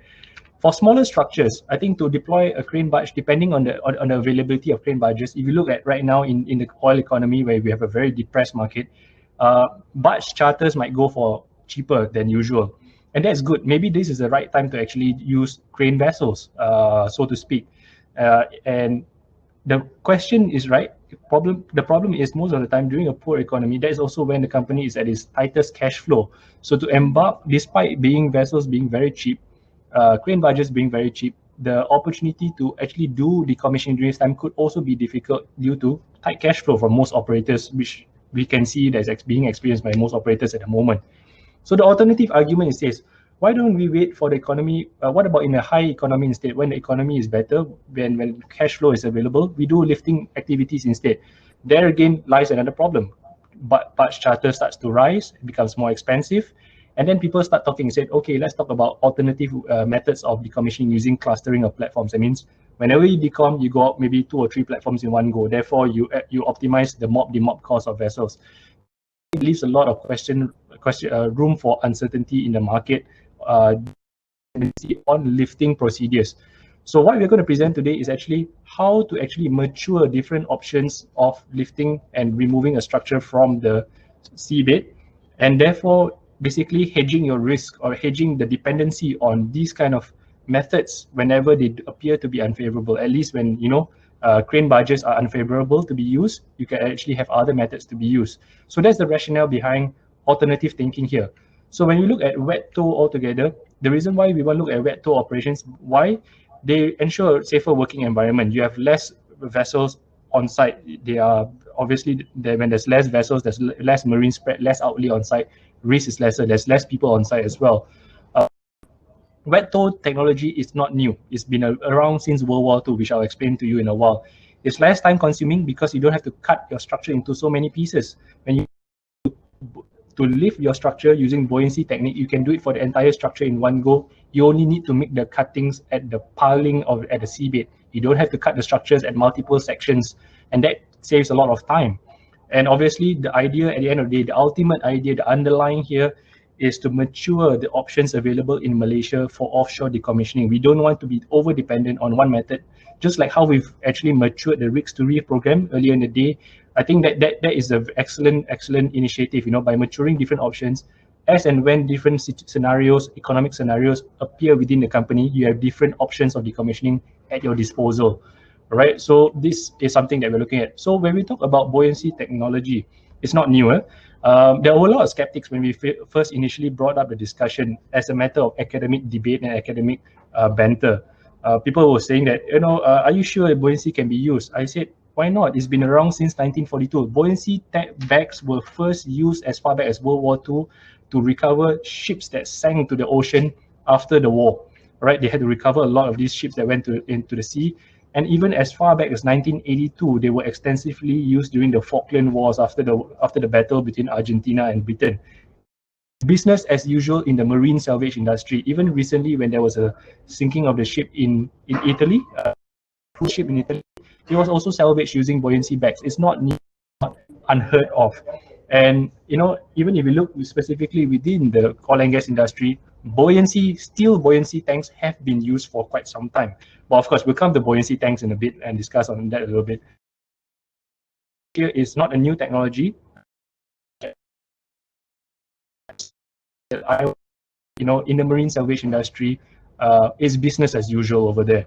Question is, how do we adopt it for usage in the oil and gas and decommissioning industry? So when you look at buoyancy technology, the advantages are pretty significant. Whether you buoy it using a steel tank, rubber bag, rubber pontoon, Kevlar bag, or you use it or a fiberglass pontoon, I think the key, we will compare that in a while, but the key message is that you're able to suddenly lift thousands of tons of tonnage, which are independent of any sort of crane vessel availability. And that's essential. And I think that is the essential idea behind float over operations, installation using float over methods back then when it was first introduced in Malaysia, is to enable large tonnages of topsides to be installed without having the availability of large crane vessels. So the reverse thought process is now applied over here for decommissioning. All right, this has been applied before in ship salvaging, so it's not new, it's not unheard of, it's proven, track record proven, and it's cheaper. I'll do some cost comparison numbers in a while. I'll share that with you. It might be interesting to the audience. And obviously the process will be a lot quicker. Why? You don't have to wait for the heavy lift vessel to be available. Number two, you don't have to have so many cuts in the platform. You don't have to cut the platform, especially for big platforms where they cut multiple pieces. That is a big advantage. All right, so we'll cover more or less 3 of the 4 different types of buoyancy methods out there at sea. Buoyancy bags is the one that's typically used in marine salvage. You have steel buoyant tanks. Steel buoyant tanks are very staple in the oil and gas industry because of the security that steel buoyant tanks provide in terms of redundancy and robustness from sinking. Right? There's always a worry that what if the bags burst? I lose my entire asset at sea. So steel buoyant tanks provide that robustness over conventional rubber bags, rubber buoyant pontoons, and of course, sometimes in some cases we use fiberglass pontoons. I won't go too much into detail, but just to give you a flavor of what's out there in the industry. So I think if you look at steel buoyant tanks, I'll touch the most familiar one to the oil and gas industry first. If you look at steel buoyant tanks, this has been used for a very long time for installation work, right? On selected installation work. Now, they are typically good to easy to fabricate. I would say easier to fabricate, to design for. They're not too difficult, but there is always a issue where a lot of these buoyant tanks are built very specifically for the platform that it is meant to be attached to. So that means the reusability of buoyant tanks from one platform to another platform is limited, because when you fabricate them in a certain size, they can only go onto a certain size of platforms. Any smaller, any bigger than that, they may not fit on the platform. Connections will be a different issue. You have to refabricate new connections, and that will consume more cost. Reusability is a little bit low, and that has been well documented in the installation industry. I think the other challenge that is quite significant to steel buoyant tanks is the fact that you need, because the steel is very heavy, You need very large volumes in order to create the kind of buoyancy force required. So they may be only practical for very large platforms, but not for small platforms which are quite numerous in Malaysia, right? So my recommendation is not to go in that direction, but to consider other methods. For example, Kevlar buoyancy bags. These are sold. You can go online at Alibaba right now. You can see there are loads of buoyancy bags that can be sold online. So even a single buoyancy bag can lift up to 3,000 tons easily. You can attach multiple buoyancy bags. They are modular in nature. They can be triggered using ROV. They don't need divers, therefore reducing safety incident issues. And you can either lift, you can control, depending on whether it's on the front or the rear end of the platform, you can have controlled ballast and deballasting to control the way it is lifted up from the seabed after you have cut the platform at the seabed. So those are very interesting points. Kevlar is one material. Kevlar was developed because it has a higher abrasion resistance.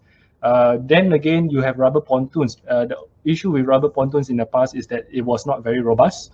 Once there's a tear in a rubber pontoon, you lose water tightness, it starts filling up with water and it goes to the seabed. But nowadays, people have developed like, pontoons which are double hull kind of design. So they have a sense of redundancy over there.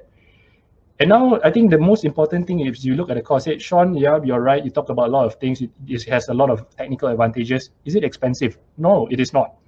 All right, so we've actually done a benchmark on average cost between suppliers. We've actually scoured the entire market on suppliers, especially from China. China is a big supplier of marine salvage equipment worldwide. Yeah? So we've checked a lot of our suppliers. And if you look at steel buoyant tanks, they're very much dependent on the steel fabrication industry, oil and gas industry. You're looking at the cost of average about $520 per buoyancy tonnage. The keyword here on the left-hand side is buoyancy tonnage, $520 per fabrication of buoyancy tonnage. If you look at the best-in-class decom operation of $2,000 per ton, and maybe if you look in Southeast Asia, I think the dollar cost per ton of removal is $7,000 per ton. That may not be so cheap. If you look at the best-in-class in Gulf of Mexico, is $2,000 per ton. $520 per ton is nearly 25% of the cost. So it's not cheap to go for steel buoyancy tanks. But when you go to rubber buoyancy pontoons and fiberglass pontoons, the dollar cost per buoyancy tonnage drops significantly by nearly 3 to 4-fold. And if you look at rubber pontoons, which are the most common type of material being used in the decommissioning, in the marine salvage industry, if you compare against the $2,000 per ton, the best in class, and against maybe the ASEAN benchmark for decommissioning at $7,000 per ton, this represents only between 2 to 7% of the entire cost of decommissioning, just for the usage of rubber pontoons. So it is a significant cost compression when you look at 40% of costs are actually sunk into marine spread. And the fact that only these systems only need to use an anchor handling tug at the end of the day to bring the structure back on shore. So I think what you can see, I'm tying together the technical and also the commercial aspects of this sort of benefits into the whole picture. And is this done before? Yes, I think for decommissioning, Freak DP2 platform was actually decom using a buoyancy tank. Of course, buoyancy tank is not ideal. They tried to reuse these tanks again. In total, they generated 4,000 tons of buoyancy force, but it could not be reused after the platform was decommissioned. So it's a one-time use kind of thing. All right. And if you look at UTP in-house, I think this is just a short sharing session. We've developed some sort of systems for actually use in small jackets, modularization of rubber pontoons for small jacket applications. As you can see, some of the designs that we have here, where they are installed using ROVs. Simply, they are modular, they're collapsible designs. They can be installed using ROV. They are, as and when you need the configurations to change due to different water tightness conditions, you can modify them accordingly. So research in-house research is going on at UTP on to developing low tonnage applications for buoyancy bags and pontoons. We're looking at maybe 500 tons or 1,000 tons maximum, which is quite common in Malaysia for a lot of our platforms. Right? So those are some of the sharing points on the technical side. So to conclude, I think these are like my last two slides. People have been asking me, say, Sean, if it's so good and too good to be true, how come it's not implemented yet? Are there challenges? I won't say that everything is perfect. Nothing is without a challenge, and lifting using buoyancy bags doesn't come without it. Yes, it's cheaper. Yes, it removes the crane barge. Only involves anchor handling tug to optimize your marine spread. But you must not forget, in every wet tow condition and every wet tow operation, you will need to tow it back onshore. And most of the challenges come back when you need to, especially when you have big jackets, you bring them onshore, and when you don't have enough draft in the port, at the beachhead, at where the receiving port or receiving harbor, you may not have the sufficient draft to bring these jackets into the harbor.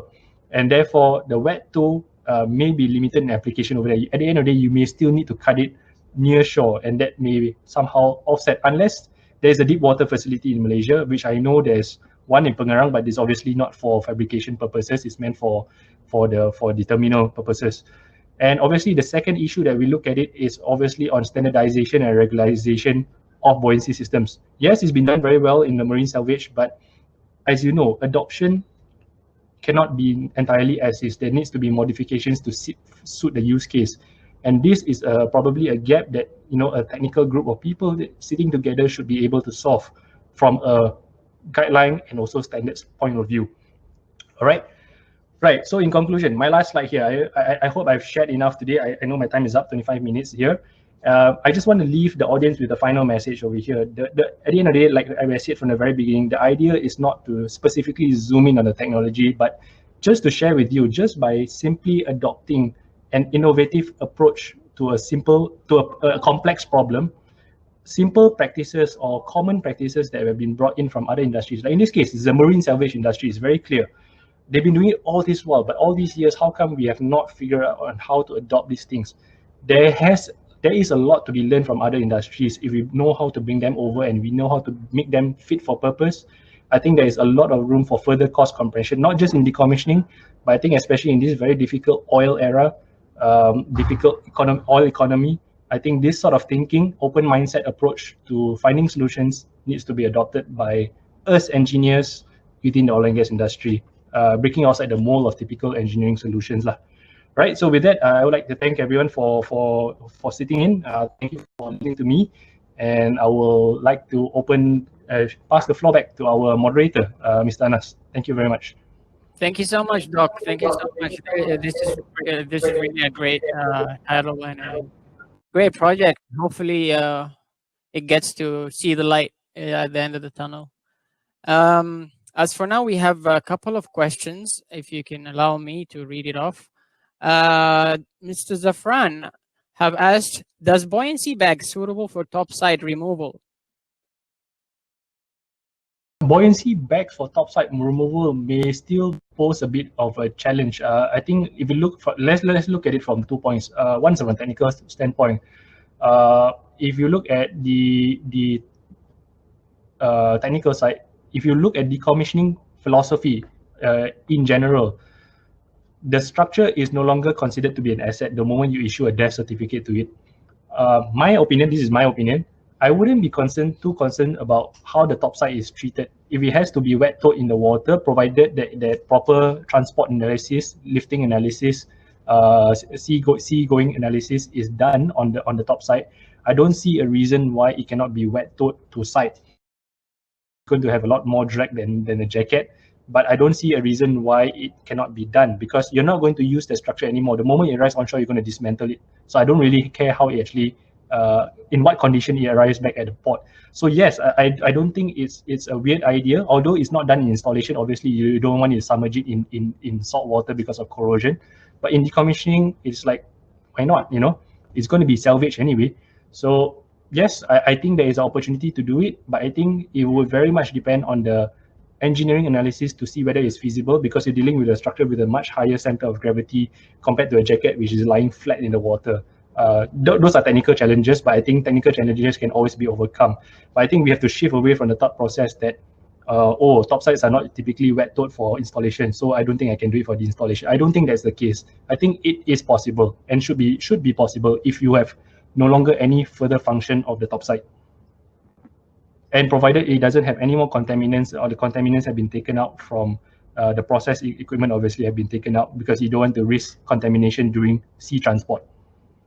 All right, so those are my short answers on the issue. All right, thank you so much, Doc. I hope you answered, or Mr. Zhafran got your answer already.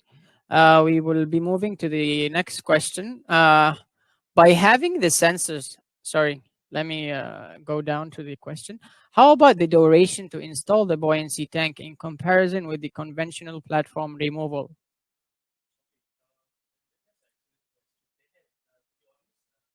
There has been no direct benchmark in the decommissioning practice, so to speak.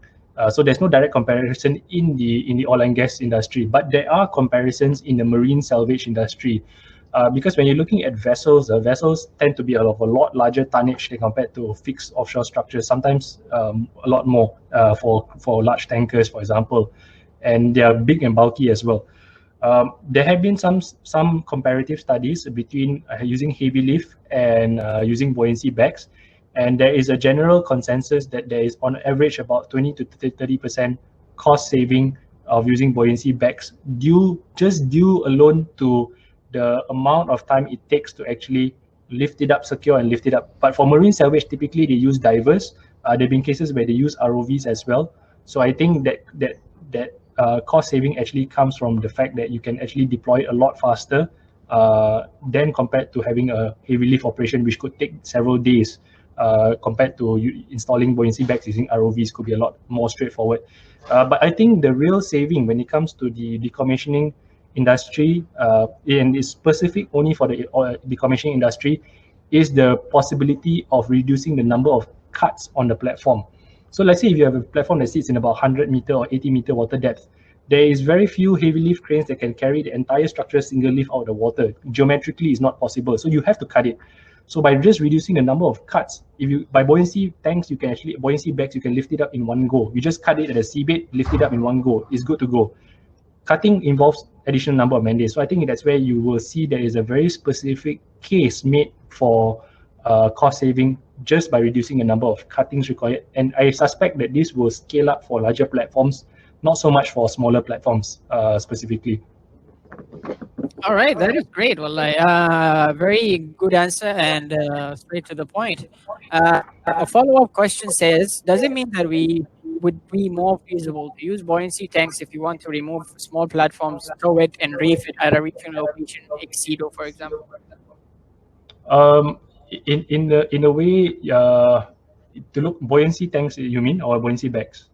Buoyancy bags, I believe. The question says to use buoyancy tank. I think the fact the return on investment for a buoyancy tank would very much depend on the ability for it to be reused. I had the opportunity to have a chat with one of the TAs from the structure, Sahari, some time ago. He shared with me some of the numbers, and buoyancy tanks by no means are a cheap venture. They can be very. I think two reasons. One, if you have a small platform, like say 100, 200 metric tons, to fabricate a buoyancy tank that is supposed to lift a 200 metric tons, there are two issues. The first issue is that it has to be sufficiently big to not only lift up its own self-weight of the buoyancy tank, because it's typically made of steel. So the amount of buoyancy required to actually lift itself up is already huge enough. Plus, then you need to carry the additional 200 metric tons from the small platform. So you may have a situation where you're an overkill. You have so much steel invested into a buoyancy tank to carry such a small object. This is what we call the buoyancy to weight ratio. Yeah, and the buoyancy weight ratio for steel tanks are very, very poor. So they only start seeing the return on investment on very large structures where you can actually deploy this on a more economical basis. Second point that is an issue of using buoyancy tanks for small platforms is the fact that the case for reuse, because they are expensive, they need to be fabricated relatively large, even for a small structure, in order for them to return the small return on investment and to bring it down to that so-called best-in-class dollar per tonnage removal abandonment price of say $2,000 per ton. You need them to be repeatable, used in a repeatable manner, and that can be a challenge because different platform, different configuration, different jacket, different configuration, and the fact that steel is not that modular means the moment it doesn't have a geometrical or physical fit with your platform, that's it. You can't install it on your next project. So in a way, using a pontoon bag, which can be modularized, it can be as small as 10-ton bags, it can be as big as 3,000-ton bags. You can have customizations and have different modules all over the structure, which number one, you have redundancy because if one bag goes, you still have many other bags. Number two, they can be modular, they're fit for purpose. Number three, bags have a much better buoyancy to weight ratio in terms of it doesn't need a lot of volume to lift its own weight of rubber because rubber is relatively light compared to steel. So those are my thoughts on actually using tanks for small platforms. Not so practical, I would tend to postulate. All right, that's great. Doc, if you are okay, we have two more questions. From Mr. Ahmad Rizal Abdurrahman, saying in Malaysia, there may be limitation in terms of water, draft, nearshore. How about in other regions, countries? Has this method been implemented elsewhere? Cik Rizal, as I presented earlier, there has been an example of this implementation in Norway already. Norway is very lucky because they have a lot of deep water ports over there because of the fjords in Norway. They tend to accommodate a lot of deep water. That's why GBS or gravity-based structures are very commonly installed over there. So yes, therefore the idea of using tanks to be brought into shore in say Norway have been done before. Malaysia will be a bit of a challenge, as you exactly pointed out. And that's why in my concluding slides, I believe that this will be one of the key challenges of actually implementing wet tow because we need sufficient draft to bring them back on shore. Question is which contractor, EPCC contractor or EPRD contractor wants to invest in such a yard with such a capability for supporting the decom activities like this for wet tow. I don't know. I think it has to be a question that the industry and operator has to engage in. But I believe that it could be a sustainable business model if maybe the volume of decommissioning projects coming from ASEAN, not just Malaysia alone, are sufficient to support such a business model for an EPRD contractor to support a deep water draft port. I believe this will be a key challenge, as you have exactly pointed out. We don't have a lot of deep water draft ports in Malaysia. The deepest we have, I think, is in Pengerang, but that's obviously not for decommissioning work over here. All right, duly noted, Doc. Hope this answers you, Rizal. The next question from Enchi Azman, Muhammad Muaz Azman. How do we aim to dismantle the topside during cutting by buoyancy assisted lifting without any crane barge? Any application/study being done?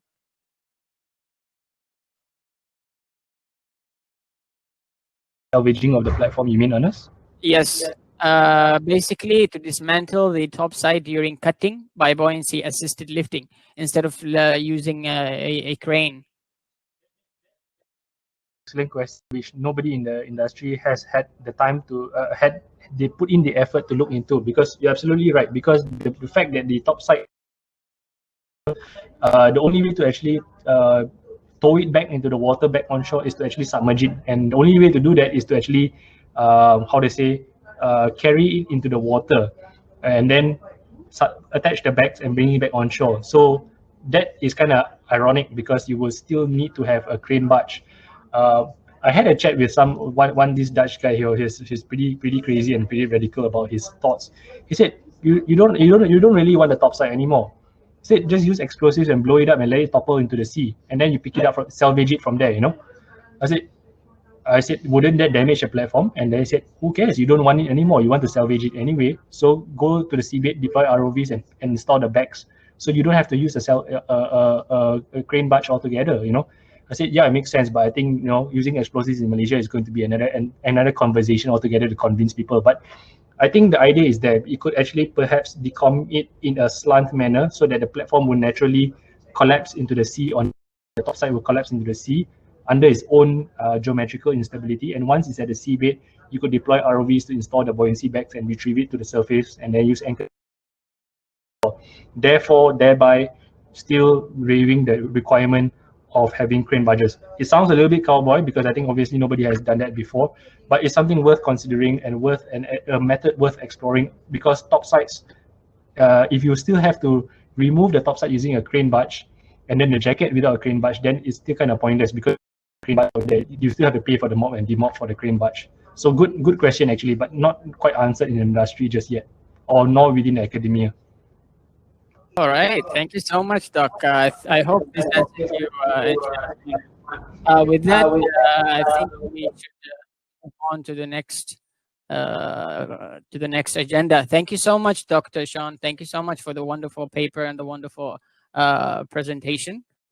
We have a talk by Engineer Zhafran bin Sulaiman, the head of or the manager of decommissioning and abandonment facilities and project delivery and technology PETRONAS, where he will talk about industry meets academia resolution. Over to you, Engineer Zhafran. Assalamualaikum and very good afternoon. Thank you to all the participants for your time spent for one day for this webinar session. As we know, this morning we have discussed, we have two panel sessions where two topics have been discussed. First on the onshore decommissioning, and the second session we have discussed on the reefing as a sustainable solution. And then the afternoon session, we have three paper presentation by the university. So here I would like to share with you the industry meet academia resolution, where as we know next year I would like to brief all of you that the function of academia in this industry meet academia is on to highlight the existing research that could benefit the industry through industry meet academia. And then in university also can use industry meet academia as a platform to showcase research or capability and opportunity for the collaboration. I believe later Dr. Amila will share what are the current collaboration that have been established between university. And then for UTP, as we know, UTP will act as an integrator in connecting academia with industry with regard to the decommissioning subject. And I believe the decommissioning subject is not only limited to offshore decommissioning, but now we also open to onshore and offshore decommissioning subject. And then UTP also will consolidate the decommissioning research database from university and also to promote potential collaboration between both parties. And then PETRONAS will act as an integration of experience, knowledge, technology, and leadership for both offshore and onshore decommissioning and abandonment. Will move the region into another level with a sustainable DNA ecosystem. And PETRONAS also will seek academic proven research and evidence which could help in decommissioning decision. So I hope that next year more participation from not only Malaysian university but also international university can join into our industry meet academia session. Okay, last but not least, I hope that everybody will have a full thought and also knowledge from this session, and we will meet again next year in industry meet academia. I think that's all from me, and I hope everybody get some knowledge or gain knowledge on today's session. Back to you, Anas. Thank you. Thank you so much, Sir Zhafran. We have a summary of research consolidation by my supervisor and my mentor, AP Dr. Noor Amila Bintuan Zawawi, the director at Research Institute of Self-Sustainable Building at University of Technology PETRONAS. Over to you, Doc. Okay, thank you, Anas. So basically, echoing what Mr. Zhafran has mentioned just now, it has been, I believe, a fruitful day for us today, talking about this Industry Meets Academia 2.0, whereby the intention is to focus on decommissioning by bridging academia and industry. And I'm glad to note that decommissioning has expanded from offshore to include onshore as a way forward. The messages from our distinguished guests, Encik Zamri, Professor Shahi, and the forum panelists and the speakers that we have today, all echoing the similar sentiment that we want for industry and the academia to come together in order to help decommissioning industry to be a sustainable industry for Malaysia. Right, so this was our IMA last year. Just a quick for of the participants that has just joined us in this journey right now. I hope they will continue to be on this journey with us, and this is a long-term collaboration between the industry and the academia, in particular with PETRONAS and the other services providers and players in the oil and gas. So we fix our focus into the decommissioning and abandonment supply chain, whereby our first session last year in November, we have a huge number of participants, almost similar to the number that we have today, with the objective as a medium. So we conducted our first survey, and this time around, leading towards IMA 2.0, again we send out the survey for the universities to send in their expression of interest. So glad to know that to date we have 71 submissions received from various universities, including from our partner Petro-Vietnam University. Like Mr. Zhafran has indicated just now, maybe next time around we are able to include from other international universities. More universities contributing to the topics. These are some snapshots of the titles you can see by university. On the left-hand side is the decom supply chain. For example, for life planning and preparation, we have these submissions of topics from the universities. For regulatory compliance permitting and post-remediation, we have UMT, UTM, and UTP. For facilities hooked down, from UIA, UMT, UKM. And from removal remediation, we also have from various universities in Malaysia, just to give everybody a snapshot for the examples of the topics that have been submitted. These topics are at the various technology readiness level, mostly at the 0 to 3 fundamental, and I have quite a number also on the TRL 5 and 6. I would like to note the concern from the academics whenever that they share topic. They would like to protect their intellectual property as well. So I understand the concern. I just want to highlight that we understand, both PETRONAS and UTP understand, and we take care that the topics are collected solely for the purpose of giving coverage to the availability of research or capabilities at the universities that are able to support decommissioning industry.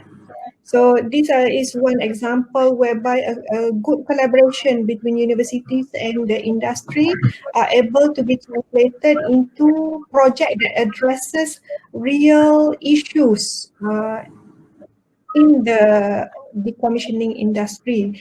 And there are papers published from this work. There are what do you call that? TRL level that can be achieved and verified by the committee. For example, this project, it was completed, the first phase was completed with a TRL level 4, and we hope that the second one can be completed, that will help mature the concept of reefing for Malaysia and maybe for Southeast Asia as well. So this is in a snapshot what we have, and I do hope that as we have more of this engagement session, we are able to establish the ecosystem that was indicated by Mr. Zamri at the beginning of our session this morning. And that will lead to a sustainable decommissioning for Malaysia and for the Southeast Asia. Okay, so these are some of the benefits that we hope to achieve by bringing the industry and the academia to work together. It provides opportunities for more research in decommissioning. Knowledge transfer and technology, maybe commercialization if that is applicable, joint publication between the industry and the academia, signing of memorandum of understanding that will help for sharing of information and technology and site for testing the technology and whatnot. And also PETRONAS has given commitment that they will provide non-monetary support and recommendation on the research in order to promote a sustainable decommissioning industry for Malaysia in particular. Okay, Anas, with that, I hope this echoes the message that Mr. Zhafran has indicated and will provide concluding summary of our session IMA 2.0 for today. Okay, over back to you, Anna. Thank you so much for our participants and our speakers and also our distinguished guests for their contribution in today's session. Yeah. Thank you so much, Doc. Thank you so much for your wonderful words. And hopefully all what you said would come true, and we pray for our future success in this sector. Thank you so much, Doc. With that being said, we have reached the end of our technical paper presentation, ladies and gentlemen. With this wonderful event filled with major speakers and extremely relevant papers, we would like to thank this session one panelists and speakers, as well as the Dr. Henry, Dr. Huyen, Prof. Zubaida, and I, Dr. Lim Yushon, for their wonderful papers, as well as Inche Zhafran for presenting the Industry Meets Academia resolution, as well as Dr. Amila for her summary on the research consolidation. Not to forget, warm thanks for all the attendees for their attention, time, and questions. You have delighted us with your attendance. Big salute to the organizing committee for the productive and insightful event, and for testing up and for setting up all background works. It takes a lot to ensure the success of an online event. So on behalf of the organizing committee, we would like to thank all of you for coming. And with that being said, I, Anas bin Sheikh, wish you all the best of health, and we hope to see you again in the future events. Thank you and stay safe.